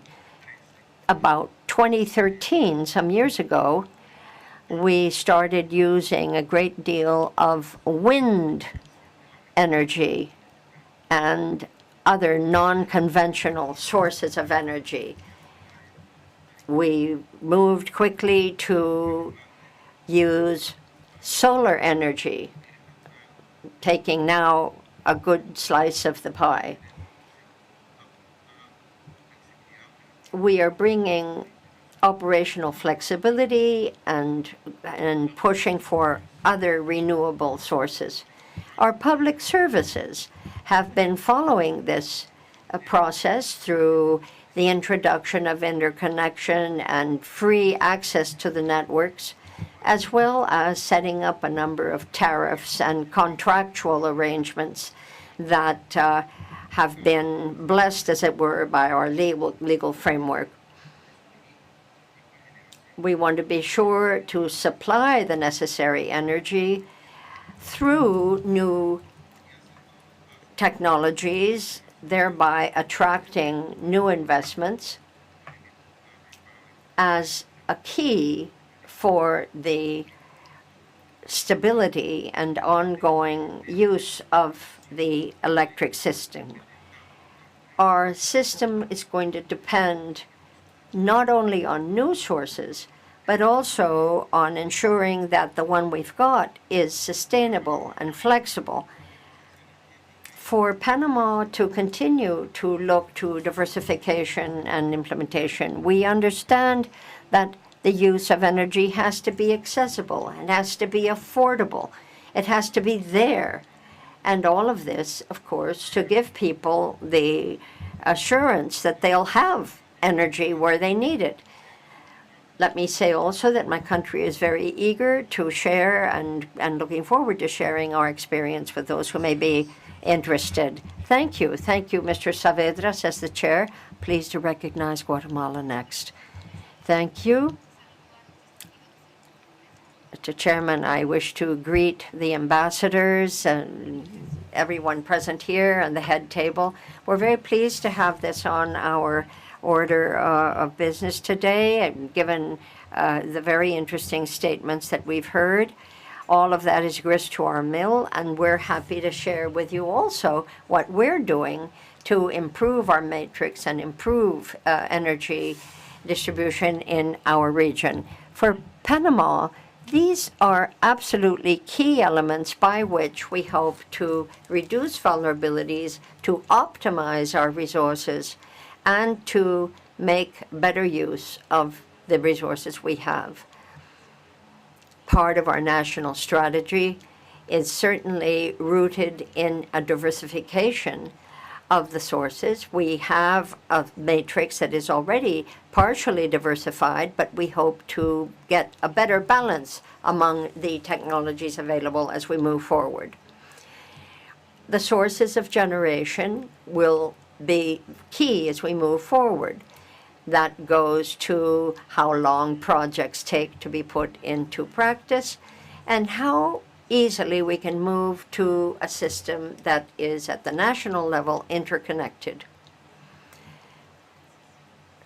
Decision-making should be very much an axis of our focus. We want to be sure to spot what is complementary and avoid an overuse of overly specific means for producing the energy, but rather to have a more overall vision. Our public policies, therefore, are pushing more effective uses of policies through modernization programs and accessible means of producing. A lot of this, of course, hinges on public policy that reduces barriers and invites investment and very much pushes effective use of energy. We need to lessen the pressure on light use. This is an important basis for us to go forward. At the regional level, we have strategic alliances in the energy sector.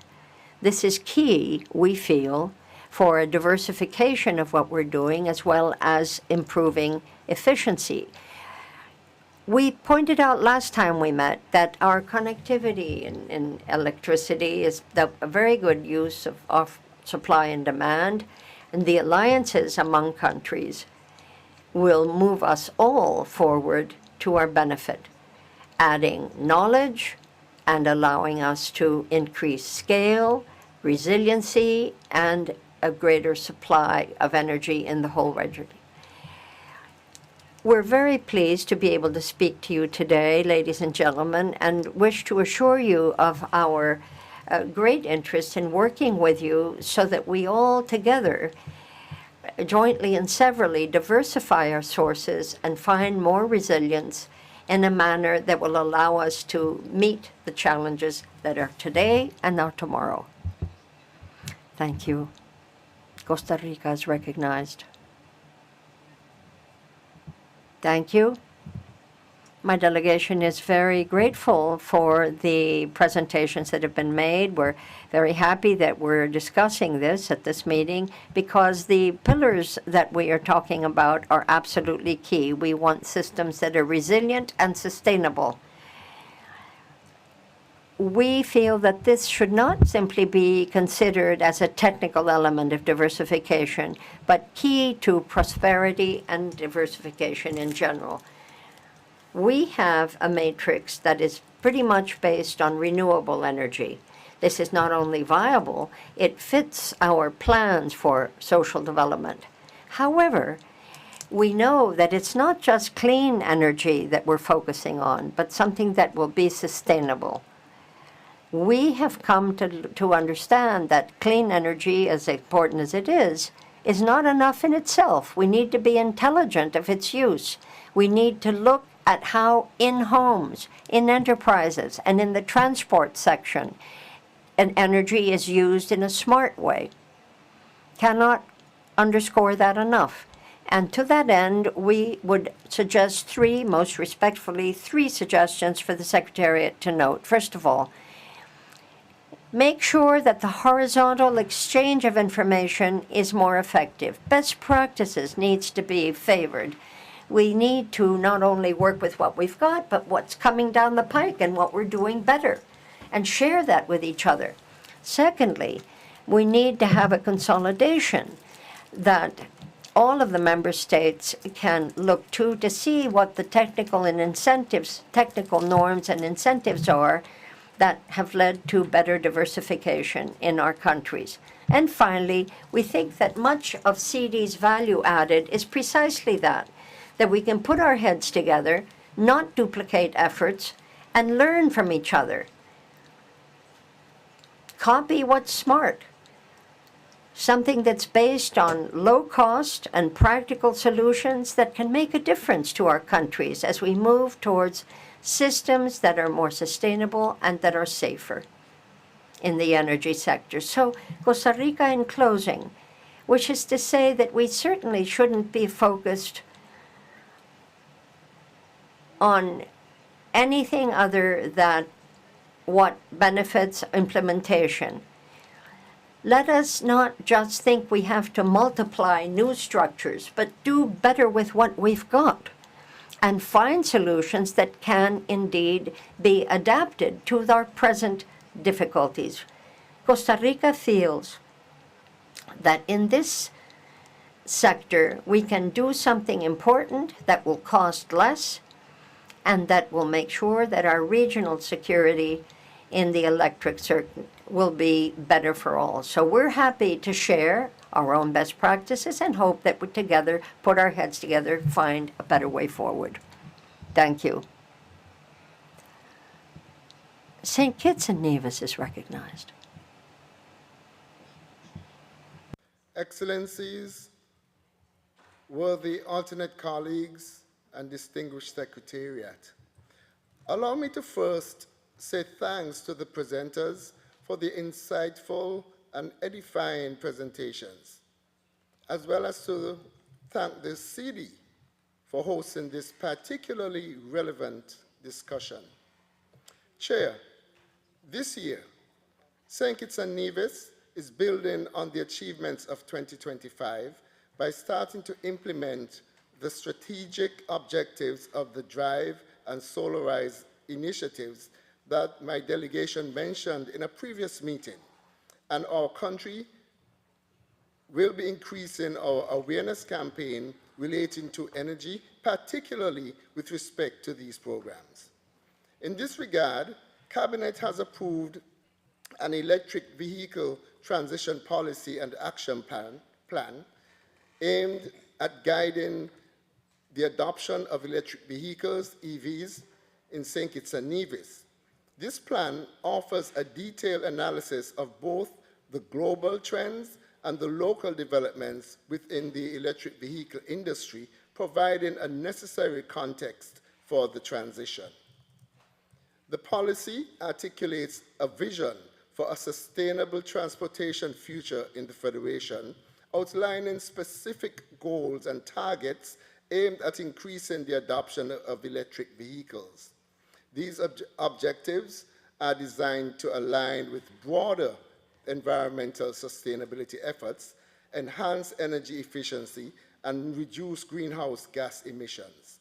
To ensure a successful transition, The action plan outlines a series of strategic activities and initiatives that will be implemented over time. In addition, the government of Prime Minister Terence Drew approved the Solar Integration for Sustainable Energy program that I earlier referenced as Solarize. It is a program to incentivize the installation of rooftop solar panels.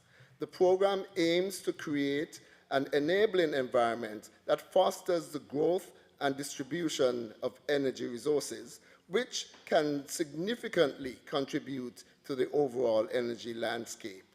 Solarize introduces a mechanism whereby consumers are paid for the excess energy that they feed back into the grid. This financial incentive aims to make solar energy more economically viable for consumers, providing a return on their investment while promoting environmental sustainability. Further, Chair, the federal government continues to provide support for the geothermal development on Nevis. As such, an RFP was sent out for drilling last year. Tenders were received, and both the technical and financial evaluations have been completed. A preferred driller was successfully identified, and there are current ongoing discussions with this driller. The driller contract is expected to be signed this year, 2026. The tender process for the power plant will commence this year as well, and the federal government has been instrumental in securing financing for this project and will continue to support it, Chair. In this way, Chair and colleagues, St. Kitts and Nevis is well on the way to becoming a sustainable island state, where, among other factors, energy production and utilization are concerned. I thank you, Chair.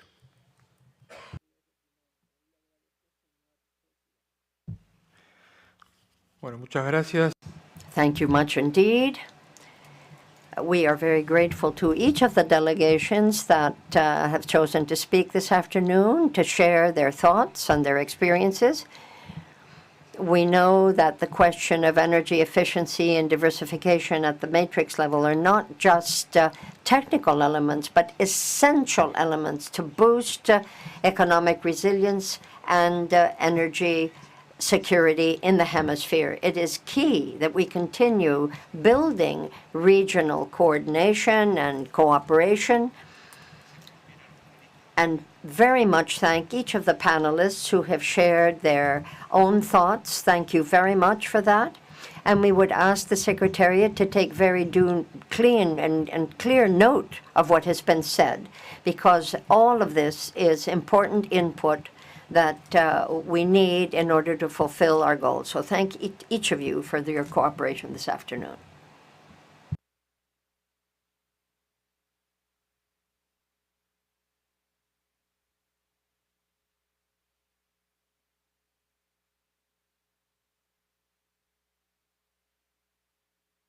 Pasamos ahora. Let us move to the third item on our agenda. This is the commemoration of International Mother Earth Day. Now, we've been talking quite a bit about Mother Earth today and the importance that it has for each of our countries individually and indeed for the hemisphere. So I think that it hardly bears repeating that it's important that we look to sustainability and development as one. This is particularly important in the context of the OAS, and not least within the framework of CD, where general development, integral development is essential. In the view of this chair, it is important that we keep our dialogue going in terms of sustainability and the transition to more effective and diversified systems. The Americas, as you all know, has an immense source of energy, varied and promising, which is going to be key not only for future generations, but for the sustainability of those of us who are here now. So let us keep at it. Let us continue to consider how we can do better, how we can make our systems more resilient. And to commemorate the International Day of Mother Earth, I invite you to see in your own countries how we can translate all of these important principles into tangible results.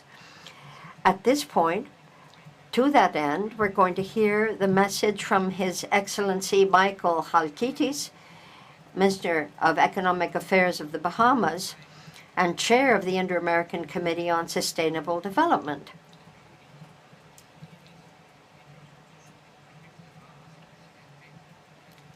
We are very honored to be able to hear this message. Ambassador Neward, you have the floor. Good afternoon, all. Good afternoon, Chair.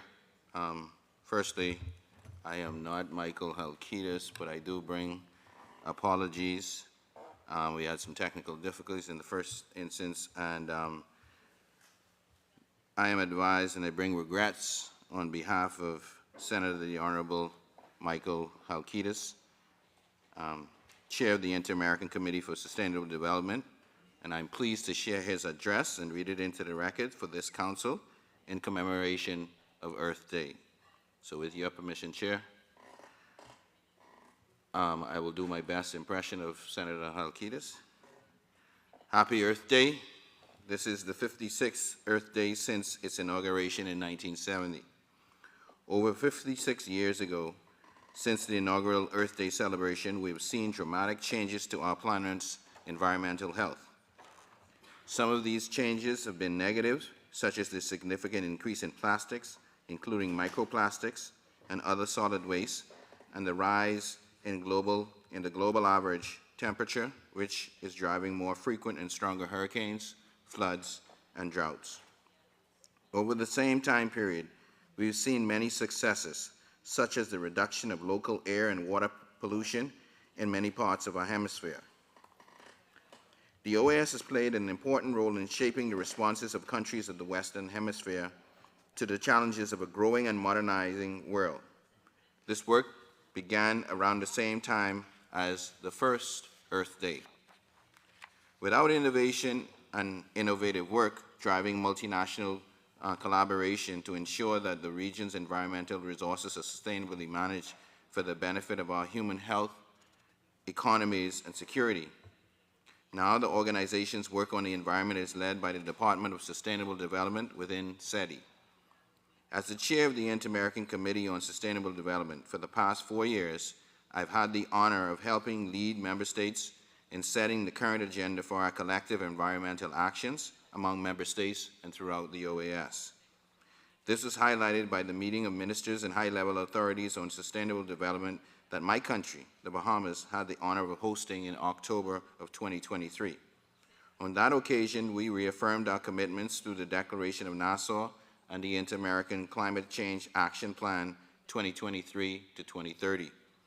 These mandates aim to support a hemispheric sustainable development agenda, building on critical priorities that we currently face across our hemisphere, including water resources management, climate change, natural disasters, sustainable ocean management, circular economy, and energy. In each of these areas, the OAS is making important contributions that have added to the economic prosperity, security, and health of our people. This year's Earth Day theme is Our Power, Our Planet. On this day, we are reminded to consider participating in community cleanups, tree plantings, and to support a wide range of climate actions. I am pleased to hear that the OAS is organizing Earth Day events to around many of these themes. Congratulations on the exciting tree planting activity that just occurred before this session. And I offer my appreciation to many OAS staff members that will participate in the Anacostia River cleanup effort on Saturday in Washington, D.C. Likewise, through our official political bodies, such as the CD meeting, we have been addressing the Our Power, Our Planet with our discussions on sustainable energy solutions. Today's conversations about energy efficiency and energy diversification highlight the importance of incorporating renewable energy and other clean energy solutions to power our planet. I'm encouraged to hear that over the past 3 decades, we've seen the use of renewable energy solutions, mostly hydropower, wind, solar, and geothermal, grow to over 64% of Latin America and Caribbean's electricity supply, making our region one of the greenest in the world. As we look forward to the next few years of work by the OAS and member states on the critical sustainable development priorities in the hemisphere, I'm honored to have served as the chair of SIDS for the past several years. I will be concluding my tenure as chair, and I'm delighted that there is a candidate to assume this leadership role in the person of the Panamanian Minister of Environment, Minister Juan Carlos Navarro.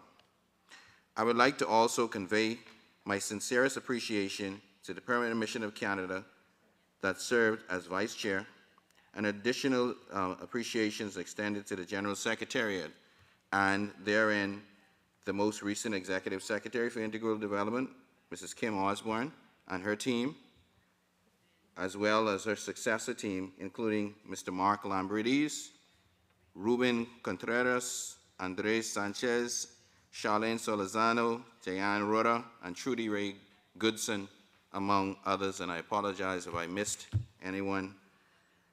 I thank all of you for the confidence you have shown to me and my country, for your tremendous support in developing the Declaration of Nassau and the Inter-American Climate Action Plan, which will continue to guide us for the next years as we continue to tackle the ever-evolving and challenging environmental landscape. As I close, I wish to encourage colleague member states, permanent observers, and non-governmental partners to redouble support for the implementation of the Inter-American Action Plan, Climate Action Plan, including the development of a launch of the Hub for Climate Finance and Sustainable Oceans Program, scaling up the collaboratory for building resilience and fostering the transition to a revitalized energy security partnership of the Americas. Together, we continue building the sustainable and inclusive Americas that we all want and that our citizens and future generations deserve. I thank you, Chair, and I thank the Council for its kind attention. Gracias, señor embajador.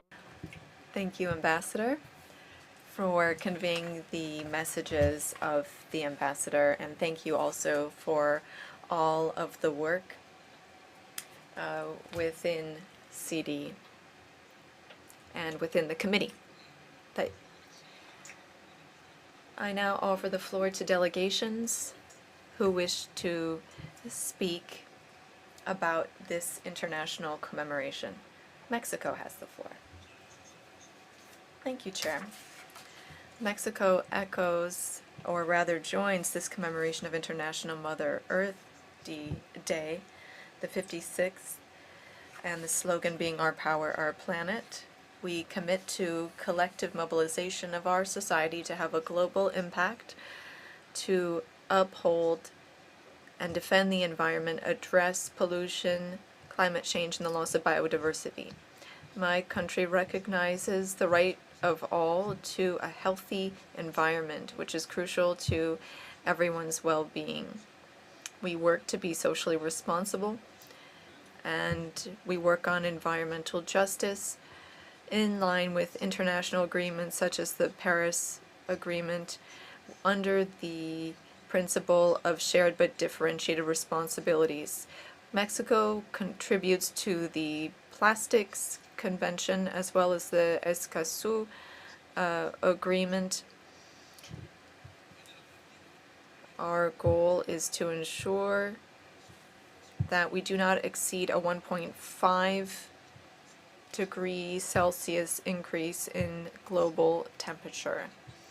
Mexico presented its nationally determined contribution, which has goals to reduce emissions by 2035, address loss and damage, and strengthen adaptation and the just energy transition. We also focus on oceans within our NDC.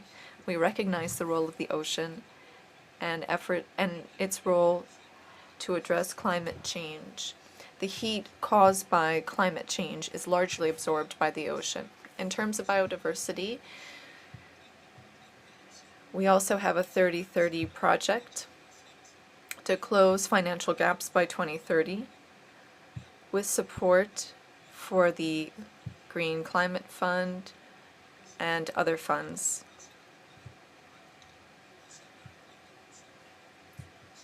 We also aim to set aside 30% of our territory for biodiversity in accordance with the Kunming-Montreal Convention. We will implement a strategy this year to restore biodiversity and water management. We will prioritize key basins, river ecosystems, community participation in caring for water, as well as an environmental framework governing transportation in Mexico. We will also develop 2 legislative tools: the law on seas and coastlines, and then a second national law.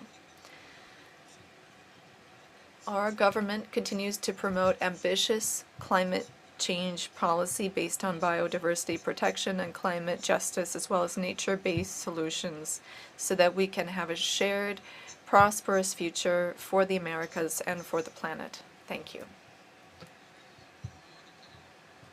Thank you, Ambassador. Mexico next, or Canada rather, corrects the chair. Thank you, Chair. On the commemoration of Earth Day, we reiterate our commitment to protect the Earth and promote ambitious climate action. Protecting the environment and economic development are intrinsically linked. As the world moves towards low carbon technologies, we promote investment in Canada for clean energy like nuclear, hydropower, wind, storage, and others. We have a climate competitiveness strategy to obtain the investments we need for a carbon-neutral, affordable future. We also have laws on and regulations on methane in the oil and gas sector so that resources are developed responsibly. Regional and international collaboration is more important than ever, particularly in the face of growing economic and geopolitical uncertainty. Canada is working strategically with partners across the Americas and globally to advance ambitious and achievable climate and nature action, drawing on our strengths in clean energy, critical minerals, nature conservation, and innovation. Canada also remains a stable and reliable partner in environmental action. From leading global efforts on methane reduction to advancing projects such as small modular reactors, we are taking practical steps to cut emissions, protect nature, and build a strong, sustainable global economy. Canada will continue advancing policies to support clean growth, strengthen climate resilience, and protect the natural systems that Canadians and all citizens of the Americas value so deeply. As we work together across the hemisphere, Canada stands ready to collaborate with all member states to build sustainable economic future for the peoples of the Americas. Thank you, Mr. Chair. Muchas gracias. Y le doy la... Thank you. The Ambassador of Panama has the floor. Thank you, Chair. As part of the commemoration of International Mother Earth Day, this date was proclaimed by the UN General Assembly and invites us to reflect upon the profound link between human well-being and the health of our planet. It is increasingly clear that the well-being of our populations is closely linked to the health of our ecosystems. Phenomena like droughts, floods, and weather variability remind us that we need a development model that is more sustainable and more resilient. This commemoration invites us to reaffirm our collective commitment to responsible management of natural resources with decisions that promote the balance between economic growth and social inclusion, as well as environmental protection. Chair, for the Republic of Panama, this commitment has special meaning. We are a country with biodiversity, a bridge between oceans and continents. We recognize that environmental protection is an essential component of our development. Panama has been promoting efforts to conserve its ecosystems, protect its natural wealth, and promote a transition to cleaner energy. We reaffirm our willingness to continue working to promote sustainable use of resources and development in harmony with nature. We deeply value the contribution of ancestral knowledge and role of indigenous communities that continue to be important partners in these efforts. The international community has valuable tools to move forward. Renewable energy, innovation, and international cooperation will offer tangible opportunities to improve the resilience of our economies and societies. It is therefore crucial to continue promoting opportunities for collaboration and exchange of best practices together so that we can achieve our shared goals. Panama reiterates its determination to continue working with countries of this organization for a more sustainable and resilient hemisphere. Thank you. Thank you. El Salvador.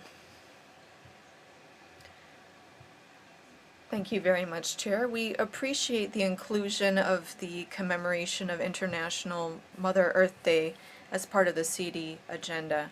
We commemorate this day, recalling the UN slogan for 2026, Our Power, Our Planet.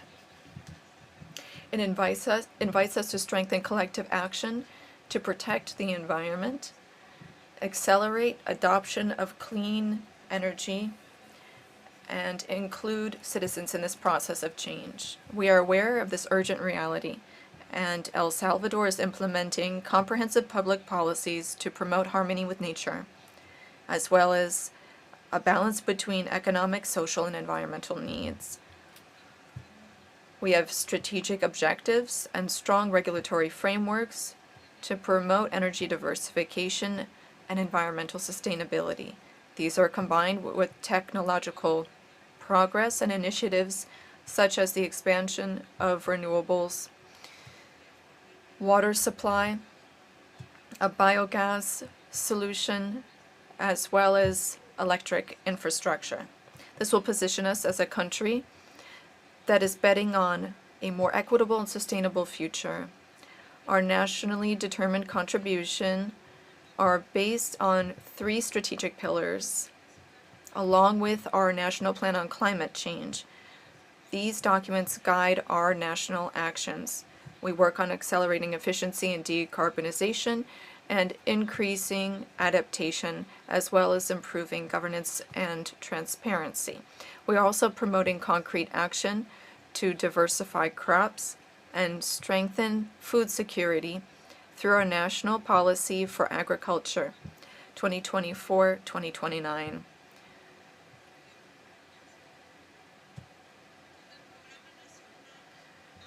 We also have a national program for trees in El Salvador to protect 5,800 hectares of forest across the country. In 2027, we will have even more protected areas. These efforts are in accordance with the tree planting ceremonies that are happening today, and we're grateful for these valuable initiatives. We hope to continue promoting similar activities that are not just symbolic in value, but they help us protect our Mother Earth. Chair, it is key to strengthen solidarity and cooperation within the hemisphere to help protect our planet and optimize mechanisms in the OAS, as well as promoting partnerships within our societies. It's also important to work with other national, regional, and international mechanisms. El Salvador reiterates its firm commitment to continue working nationally and within this organization to protect our planet. We will actively participate in dialogue, share best practices, and introduce gradual changes so that we have sustainable consumption in both the public and private sectors. In our homes, in our workplaces, in this organization, and within our communities. Protecting our planet is our responsibility, and it is a shared one at that. Thank you. Thank you. The Dominican Republic. Thank you, Chair. On the occasion of the commemoration of International Mother Earth Day, the Dominican Republic reaffirms its commitment to protecting the environment and promoting sustainable development. The earth is the building block of life and well-being for our societies. When the global context is marked by climate change, the loss of biodiversity, and loss of natural resources, we need to strengthen our vision of co-responsibility and coordinate efforts at the national, regional, and multilateral levels so that we have development that is truly sustainable and resilient. In this framework, the Dominican Republic has been strengthening its modern environmental agenda that's been internationally recognized. We have innovative instruments that yield tangible results. As part of our commitment to sustainability, the Dominican Republic has made great strides in the area of the environment. In 2025, we issued the first sovereign green bond, positioning our country as a regional benchmark for climate financing. We also made significant progress in our energy transition. 25% of electrical generation comes from clean sources. We've also fulfilled our 30-30 goal of protecting marine environments. Protecting Mother Earth not just requires political will, but also sustained action over time, cooperation, and an approach that brings together sustainability in every aspect of development. The Dominican Republic will continue to promote hemispheric cooperation. We believe that environmental challenges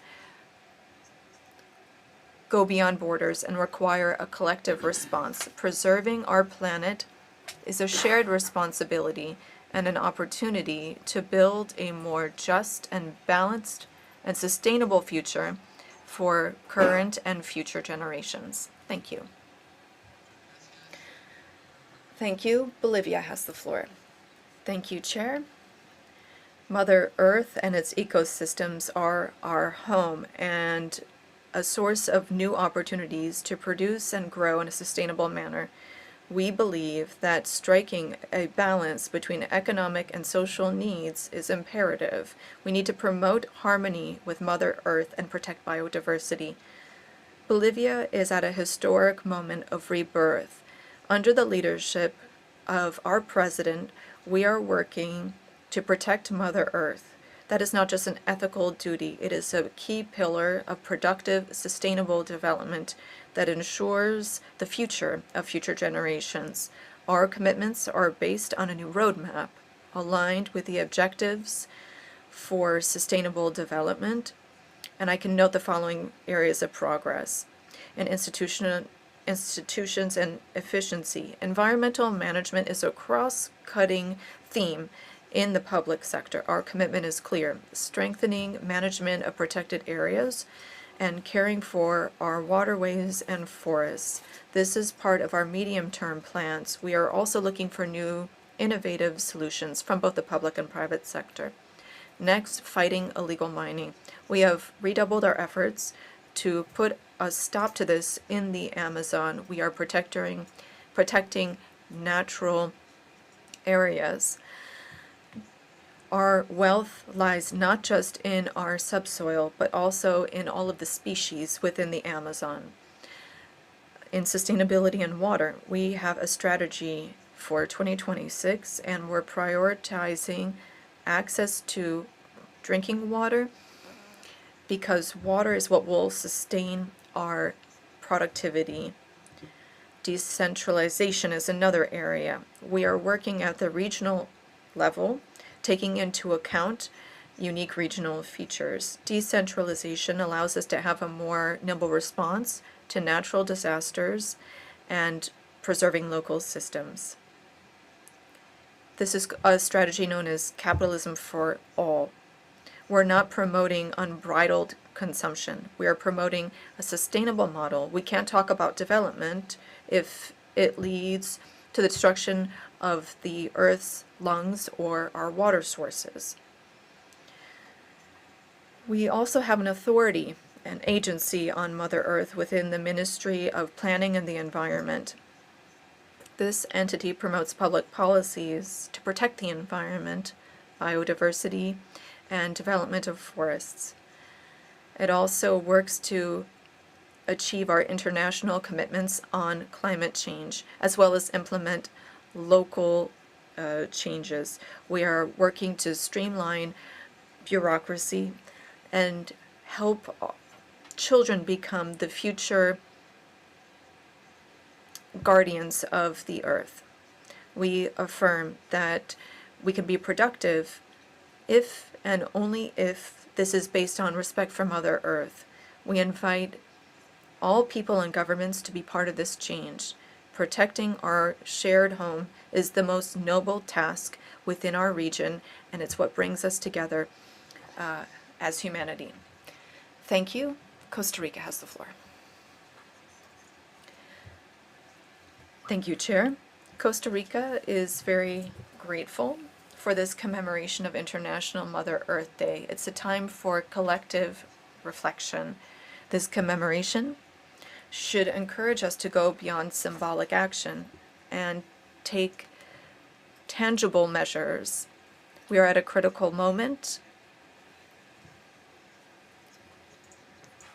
and it's important to look at what this organization will be doing over the next 4 years. It's an opportunity to see what impact we can have on the life of our citizens and the sustainable development of our hemisphere. It's important to have a more coordinated approach with multilateral bodies, avoiding duplication of efforts and promoting synergies.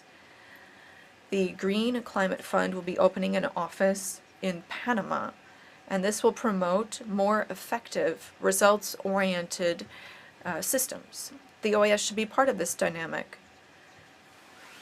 This is not just a need, it's a responsibility. We need to be more efficient and transparent in our use of resources, particularly at a time of financial limitations. This will help generate more trust with and among member states. We recognize the importance of this commemoration. We respectfully call on one and all to join efforts and to work with other bodies in the OAS to have a complementary approach and best use limited resources. Costa Rica believes that this will have tangible benefits for all. No country can do this alone, however. Vulnerable regions, such as the corridor that Costa Rica is part of, needs to work on achieving these tangible results. We underscore that this International Day is not a separate agenda. It is closely linked to all others. We need collective efforts that bring together economic, social, and political considerations under the principle of shared responsibility. We hope that this commemoration will lead to greater international cooperation, strengthen resilience in our societies, and ensure prosperity for future generations. Thank you. Thank you very much. Barbados has the floor. Mr. Chairman, colleagues, good afternoon. Happy Earth Day to all. As we mark the 56th anniversary of Earth Day under the theme, Our Power, Our Planet, we pause to confront the state of our common home. Earth Day is a reminder that our power means little if we do not use it to protect our planet. Mother Earth, which has given us everything, now sounds the alarm through fire, flood, drought, deadly heat, and raging seas. In the Caribbean, we hear that warning clearly, with the hurricane season only 6 weeks away. Yet, Mr. Chairman, even in the midst of despair, we can see a new dawn. And in that, there remains a level of hope. But hope without action is merely sentiment. For Barbados, our voice has always been about survival. It has always been about resilience. And it has been the refusal of a small state to accept small ambition. Barbados has chosen to act for Mother Earth. From the Barbados Programme of Action in 1994 to the Bridgetown Initiative today, we have chosen to be at the vanguard. That is why we are among the world's leaders in solar water heating per capita. That is why we are expanding renewable energy. That is why electric buses are already on our roads, with more to come. That is why we are protecting up to 30% of our marine space through our Blue Bond initiative. If a nation of 166 square miles can act, surely larger nations can too. There are no price hikes for sunlight, no embargoes on wind. Let us therefore not condemn our children to a planet beyond their capacity to repair. We have the power of choice. We can renew the international system that has enabled us so much progress with guardrails for people and planet, or we can allow ourselves to be dragged backward by instability. We can reaffirm our collective responsibility, or we can be overwhelmed by crisis after crisis. For Barbados, Mr. Chairman, the choice is clear. We choose hope over fear. We choose action over delay. We choose partnership over division. Because we are not separate nations confronting separate crises. We are one human family sharing one planet bound by common fate. My humanity is tied to yours. I am because you are. I am because we are. In a vast universe, there is only one Earth. Let us begin to act like it.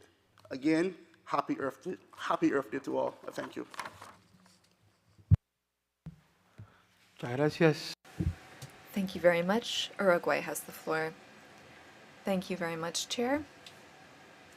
For Uruguay, the commemoration today, bringing us together, is an opportunity to rethink our relationship to our natural environment.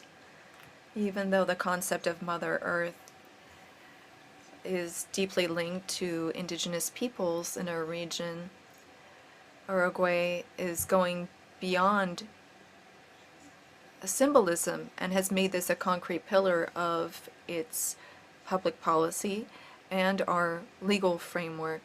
This is closely linked also to how we view development. The well-being of people in our country is inseparable from the health of our ecosystems. Our country has a model that balances economic growth, social inclusion, and environmental protection. This can be seen in a few key milestones. First, energy transformation, which prioritizes renewables, which we described a few moments ago. Secondly, We've implemented land management plans to promote soil fertility. The earth is not just a productive resource, it's a driver of our economy and a source of our identity. Another milestone is the creation of the Ministry of the Environment, which is in charge of executing environmental public policy as well as policy on sustainable development. It is the explicit recognition that protection of the environment requires its own strong institutions with specific goals. Another tangible expression of this commitment to the earth in Uruguay is the creation of a national system of protected areas. It's been implemented since 2006, thanks to a law that was passed, and it helps implement public policies on conservation. It is a key tool to care for the environment, landscapes, and species, and balance that with the country's economic development. Its scope is quite remarkable. It covers over 400,000 hectares. These include parks, waterways, and other protected areas. This national system is the most visible implementation of our commitment. Resources are not unlimited, and this is a living legacy that needs to be managed with scientists and the participation of local communities. In Uruguay, land is our future. It's not just an economic necessity, it's an intergenerational responsibility. This commitment is also a framework for social justice and equity. We see this in tangible realities in our country, such as access to drinking water, which is a fundamental human right. We can also see this in the role of rural areas, which account for a great deal of our biodiversity and food security. Chair, caring for the earth is not an ancillary option. It's imperative to ensure that the next generations enjoy quality of life and that we have a healthy environment as well. Thank you. Thank you very much. I now offer the floor to Peru. Thank you, Chair. Peru wants to join others in celebrating Mother Earth and express here how very much we feel that this is a reflection of the very tight ties that link us to the earth itself. For us, protection of Mother Earth is not just as if it were just an environmental obligation, but it is a commitment and a promise that we have made to future generations. That is the promise that we will maintain the ecosystems for the benefit of those not only who are here, but those that are to come, to take care of our natural resources, to adapt to climate change, to make sure that we come up with more responsible, smarter ways of growing and of safekeeping. We think it's therefore absolutely essential that we do more at the level of international cooperation amongst each others and have a better understanding of what our objectives are here. Let me simply say that Peru here reaffirms its commitment to Mother Earth itself. We want our future to be resilient and there for us all. Thank you. Thank you. Colombia is recognized. Thank you, Chair. The delegation of Colombia is very pleased to see this item on the agenda, and we are pleased to take the opportunity to speak to the very issues that we're addressing here. No more, no less. It's what makes life possible.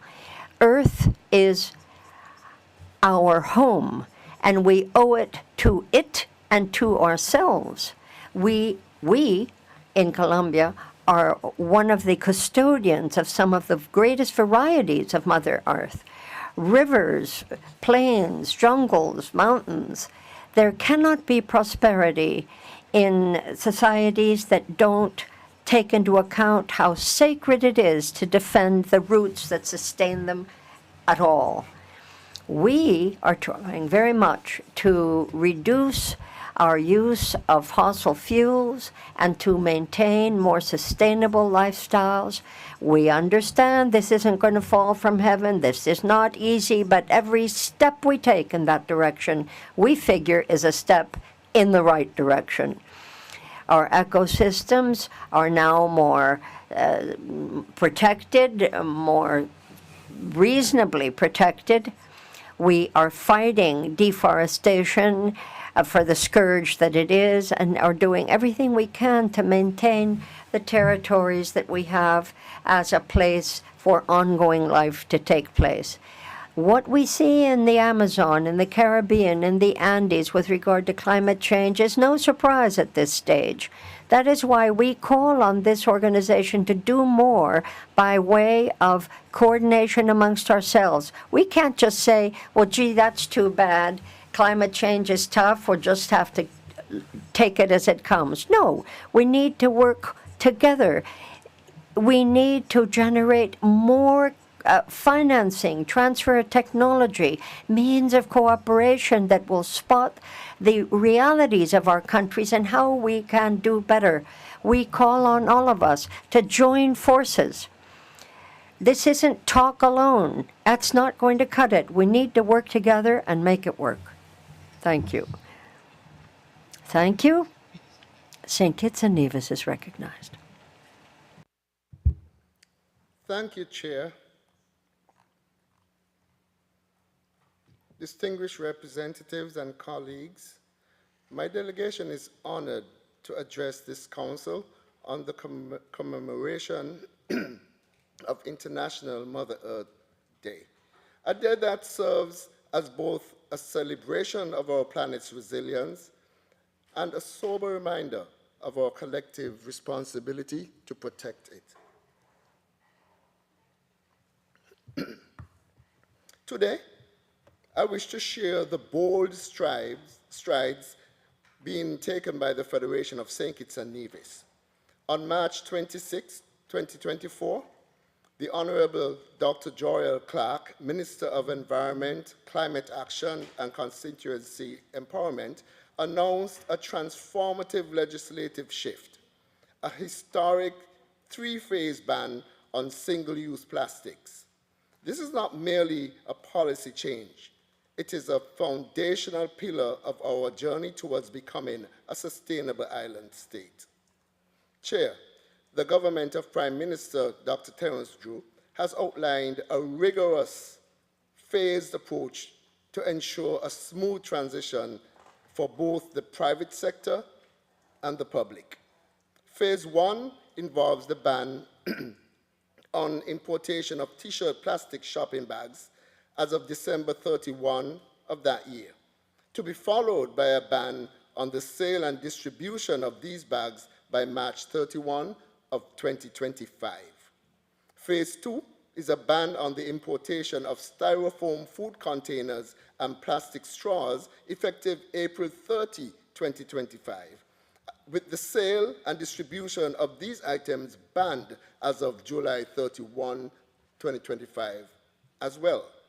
Phase 3, the final stage, is the banning of importation of single-use plastic cups, plastic plates, and plastic utensils as of August 31, 2025, and the ban on the sale and distribution of these products as of November 30 of that same year. Chair, these actions do not exist in a vacuum. Our move aligns St. Kitts and Nevis with over 100 countries globally and several of our CARICOM sister states who recognize that the plastic era must come to an end. Furthermore, this initiative is in perfect tandem with our renewable energy policies and directly advances the United Nations Sustainable Development Goals, SDGs.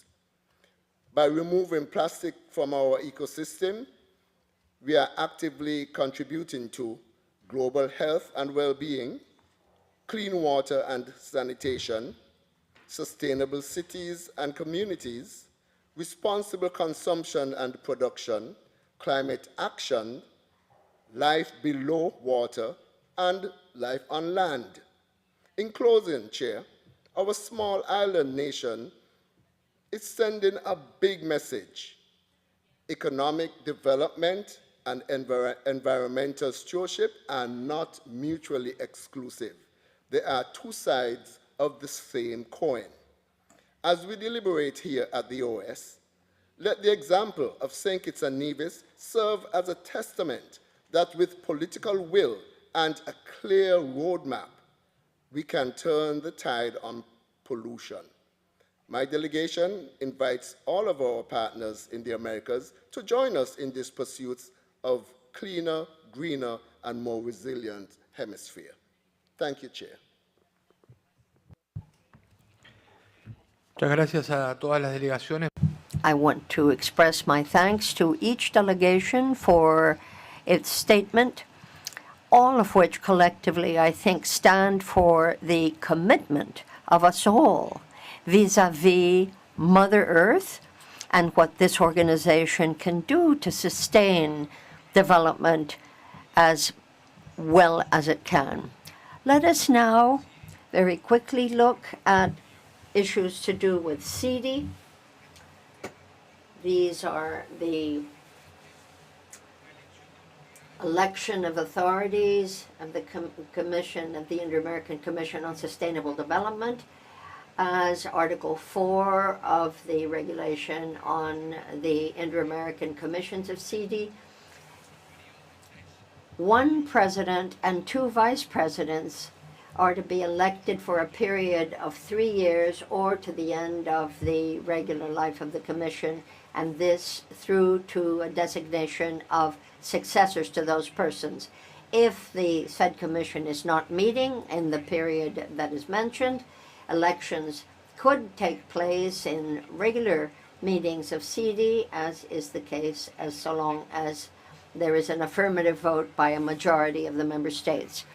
In this regard, I'm very pleased to note that we have a note received from the mission, the Permanent Mission of Panama, by which we are informed that His Excellency Mr. Juan Carlos Navarro, Minister of the Environment of the Republic of Panama, is happy to step forward as chair of the SIDS over the period 2026-2029. You can see this in document CD Inf 71026. If there's no request for the floor, we put this candidacy before you for your consideration.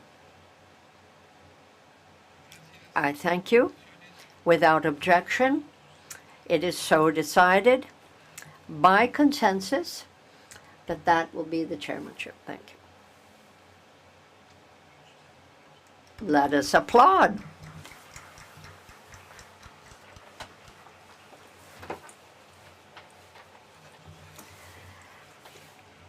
Congratulations, Panama, and please pass on that congratulations to Ambassador Juan Carlos Bahamas, and we will now give the floor to the outgoing chair of the Bahamas. You have the floor, sir. Thank you very much, Chair. Just wanted to actually jump ahead of the process, but you already had taken over. Wanted to extend sincerest appreciation to the delegation of Panama, my colleague ambassador, and on to you, and through you on to the minister for stepping forward. By way of acclamation as well, we would want to indicate our willingness to support you and your delegation going forward. And Chair, thank you so very much.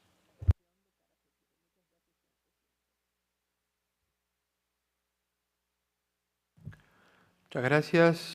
I thank you, sir. And I'm pleased to give the floor now to the representative of Jamaica. Would also wish to add his voice to the sentiments expressed of congratulations to Panama and to again reaffirm our commitment for full support and our wavering support. Thank you.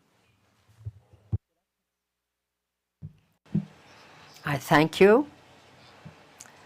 I recognize the ambassador for Panama. Mr. Chairman, thank you very much, and thanks very much indeed to all of you esteemed colleagues. We are honored to refer here to the SIDS election, and I am happy to present to you His Excellency Juan Carlos Navarro of the Republic of Panama, who will address you through a pre-taped message. And I would ask the Secretary to be kind enough to play that video so we can hear him. Thank you. Certainly, says the chair. Let's do that. We'll see the video. Señor Presidente. Mr. Chairman of the Council of Integral Development for the OAS, on behalf of the Oriental Republic of Uruguay before the OAS, distinguished head of sustainable development, excellencies, ambassadors, alternate representatives, distinguished delegate, I send you our most respectful greetings, particularly to the delegation of the Bahamas and Michael Huckles, who distinguished himself as he was chair of the SIDS meetings. That leadership, I think, has allowed us to come far and to advance in reaching our goals. The choice of Panama to chair this integral development over the period that is chosen is something of great honor for us. We look forward to working with you in a consultative manner. Our region is, we know, very, very rich, but it is also very, very vulnerable. We know that. And we must have a very clear and clear-cutting sense of shared responsibility as we seek to better understand that sustainable development is not an option. It's not a take it or leave it.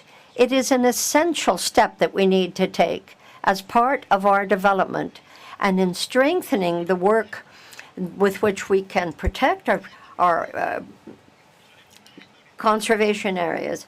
We will seek to push an agenda that is results-based and that will ever remember what the development goals are that will benefit our communities. We are absolutely convinced that together we can do this, and working together is indeed the only way to go. Bueno, muy bien. Thank you very much indeed. We again express our congratulations to both delegations, to the Bahamas, that is stepping back, and to Panama, that is stepping up. And we wish Panama all the best in that endeavor. I invite you now to look at the commitments that we have undertaken with regard to the next meeting of the first and second working groups of the 22nd Inter-American Conference on Ministers of Labor, CIMT by its acronym in Spanish, which will take place from the 11th to the 13th of May of 2026 in the Paraguayan capital, Asunción. We're talking about work that is absolutely fundamental in establishing priorities, in preparing future ministerial meetings, and in forging a way for us to better tackle themes of very great importance to the meeting, including the impact of emerging technologies and the use of artificial intelligence in the labor work, in the world of labor, the promotion of transitions that will be sustainably, economically feasible, and to make sure that education, training, and jobs are looked at as a single effort, and institutional strengthening of the Ministers of Labor and Social Dialogue. As we know, the Framework Conference will be held in Panama in 2027. I am happy to give the floor to Maria Claudia Camacho, the Technical Secretariat. She's head of the section that deals with labor, employment, and human development, education, and jobs. Madam, you have the floor. Thank you very much, Chair. Let me begin by expressing my thanks to the government of Paraguay for us accepting to hold these meetings in Asunción from the 11th to the 30th of May. As you pointed out, this set of meetings are like Inter-American Commissions. That is the function that they play. And that is why this meeting in Asunción will offer us such a good chance to put our heads together and decide how we wish to proceed over the period of 2025 through 2027, over that biennium. That's one point. The second is, what are the main priorities that have emerged from the last meeting of Ministers of Labors? And finally, how can we best orient the priorities that we will have chosen to be dealt with at the next meeting of Ministers of Labor in 2027, again to be held in Panama? We're talking about think tanks, ladies and gentlemen, within the ministerial process. And the point of this is to try to separate the issues as best makes sense. But all of the countries are members of both. The first group will be focusing on macro, on jobs, on questions of inclusion and equity. Working Group 2, on the other hand, is going to focus rather on issues that are perhaps a little more typical of Ministers of Labors: labor inspections, occupational health, etc. Now, given the list of issues that you have available to you, you have eight priority domains, but I'm going to speak of three: emerging technologies, artificial intelligence, and the labor world. The first includes not just what has to do with people's different capacities, but what is happening in what we call digital platforms. Digital platforms, ladies and gentlemen, are becoming more and more frequent. The idea here is that we have a good idea of what will have emerged from the workshop in Bogota when we focused on these matters and expressed our views as to the way to go, as it were. These working groups are going to give us the chance to push this up to the ministerial level, so that in the technical workshops of Real, you will see specialists on all of these issues, that over a period of 2-3 days, people will be able to put their heads together and come up with policies that will be considered useful as we move forward. Because it's at those working parties, at that working level, that we can carve and begin to hatch, if you will, the points that will be lifted up to the ministers. Another point, which I think it's nice to consider today, it's the transition of green and blue jobs. Last time we talked about this in this very long history of ministerial meetings since the 60s. Last time was the very first time that we focused on the environment, and that is why we held a special workshop on this in Nassau at the end of February. And I take this opportunity to publicly thank Bahamas for the excellent workshop that was held. Couldn't have been better. And needless to say, under your wise leadership, made a difference, sir. Let me also point out that one other point we'll look at in Asunción is the role of the Ministers of Labor and how little by little they are incorporating artificial intelligence in their works. And this has a bearing on the public at large and trade unions. So equality among the genders, labor that migrates, etc., are but a few of the key elements we'll be touching on. You're going to have the ILO, CEPAL, the World Health Organization, our own secretariat will be there. Probably not that many representatives of ministries, but we're going to have a lot of time to have dialogue. The idea is to make this a time for really connecting, really speaking up, and Bahamas will give us a chance also to have a brainstorming as to what's coming next and what the White Book will show. What are the guidelines that we want to set forth for CD as we move forward? In conclusion, we'll also have a workshop on that will bring us together with the thematic workshops, and we'll talk about dialogues in the region, how this translates into public policy, and how this has a bearing on people's wages, how much they earn. That's a hot issue, need I tell you, but it's important. We have to talk about this. Important for the region, I think. So, yet again, thanks very much to the 18 governments that have already said, hey, we're coming, 14 of which will come in person. And let me also urge the rest of you to come along. We'd like you to be there, and we know that you'll contribute a great deal to our policy and to the importance of CD as we speak to the hemisphere. Thank you. Thank you, Mrs. Camacho, for that overview of what's coming and how you see it, and the issues that will, I'm sure, keep us quite busy in Asunción. So there you have it, ladies and gentlemen. I offer the floor, should anybody be burning to take it. Paraguay, go for it. Thank you. Thank you, Chair. We're very pleased that we are able to address this issue, and thank you to Maria Claudia Camacho for her very fine presentation.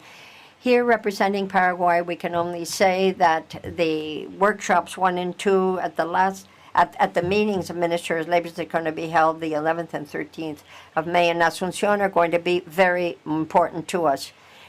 We have been working very closely with the Executive Secretariat for Integral Development to ensure that the results of these meetings will be rich and welcome.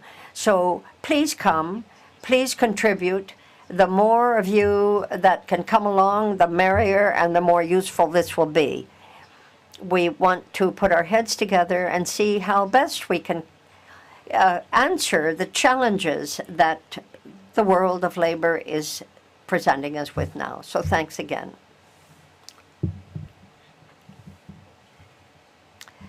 Well, thank you to everyone. We've heard your statements, and there being no further comments under this issue, we come now, ladies and gentlemen, to the very last of the items on our agenda. You have an opportunity to speak to other business if you're burning to do so. The United States is recognized.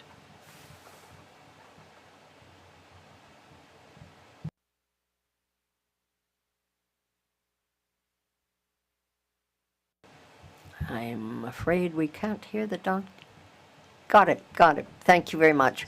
Today, the Western Hemisphere has been prioritized by the United States. The Western Hemisphere has been blessed with a multitude of resources, human, technological, economic, and natural. With them, our region is uniquely interdependent.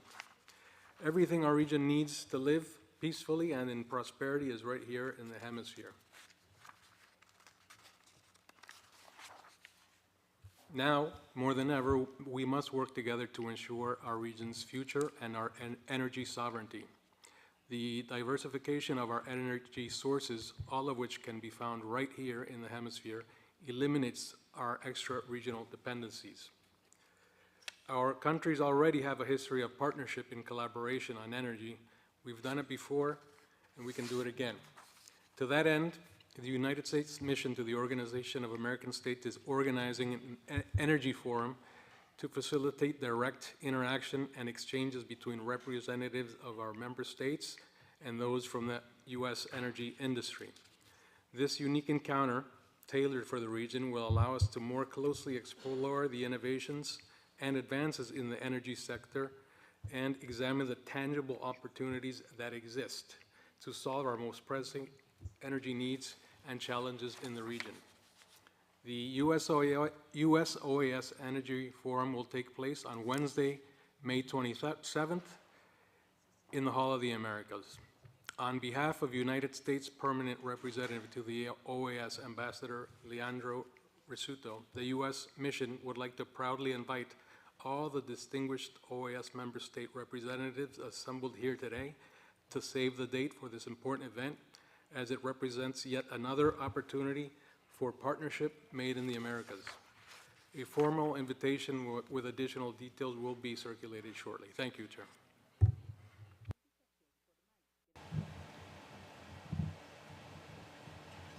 Thank you, sir. Appreciate that information. The Bahamas is recognized. Thank you very much, Chair. I just wanted to advise all of the meeting of the Management Board tomorrow at 2:30 p.m. in the Guerrero Room. I wish to see all of you there. Thank you. Bueno, muchas gracias. Thank you very much indeed. And to close, let me simply add a reminder, as chair of CD, remember that on May 5th, we will be celebrating 30 years of this lifespan of the Council. We will be sending an updated agenda that will give you an idea of what's going to occur that day, various fora, and I'm sure very active participation by us all. And I do hope you'll come and enjoy the day. Let's make it a fiesta, which indeed it is. I think we can do no better than to consider it the happy event that it has to be, not least also for our having done such good work today, and for everything we're doing to continue to strengthen CD with robust and active dialogue and a belief in the priorities that we've set for ourselves. Thank you very much indeed.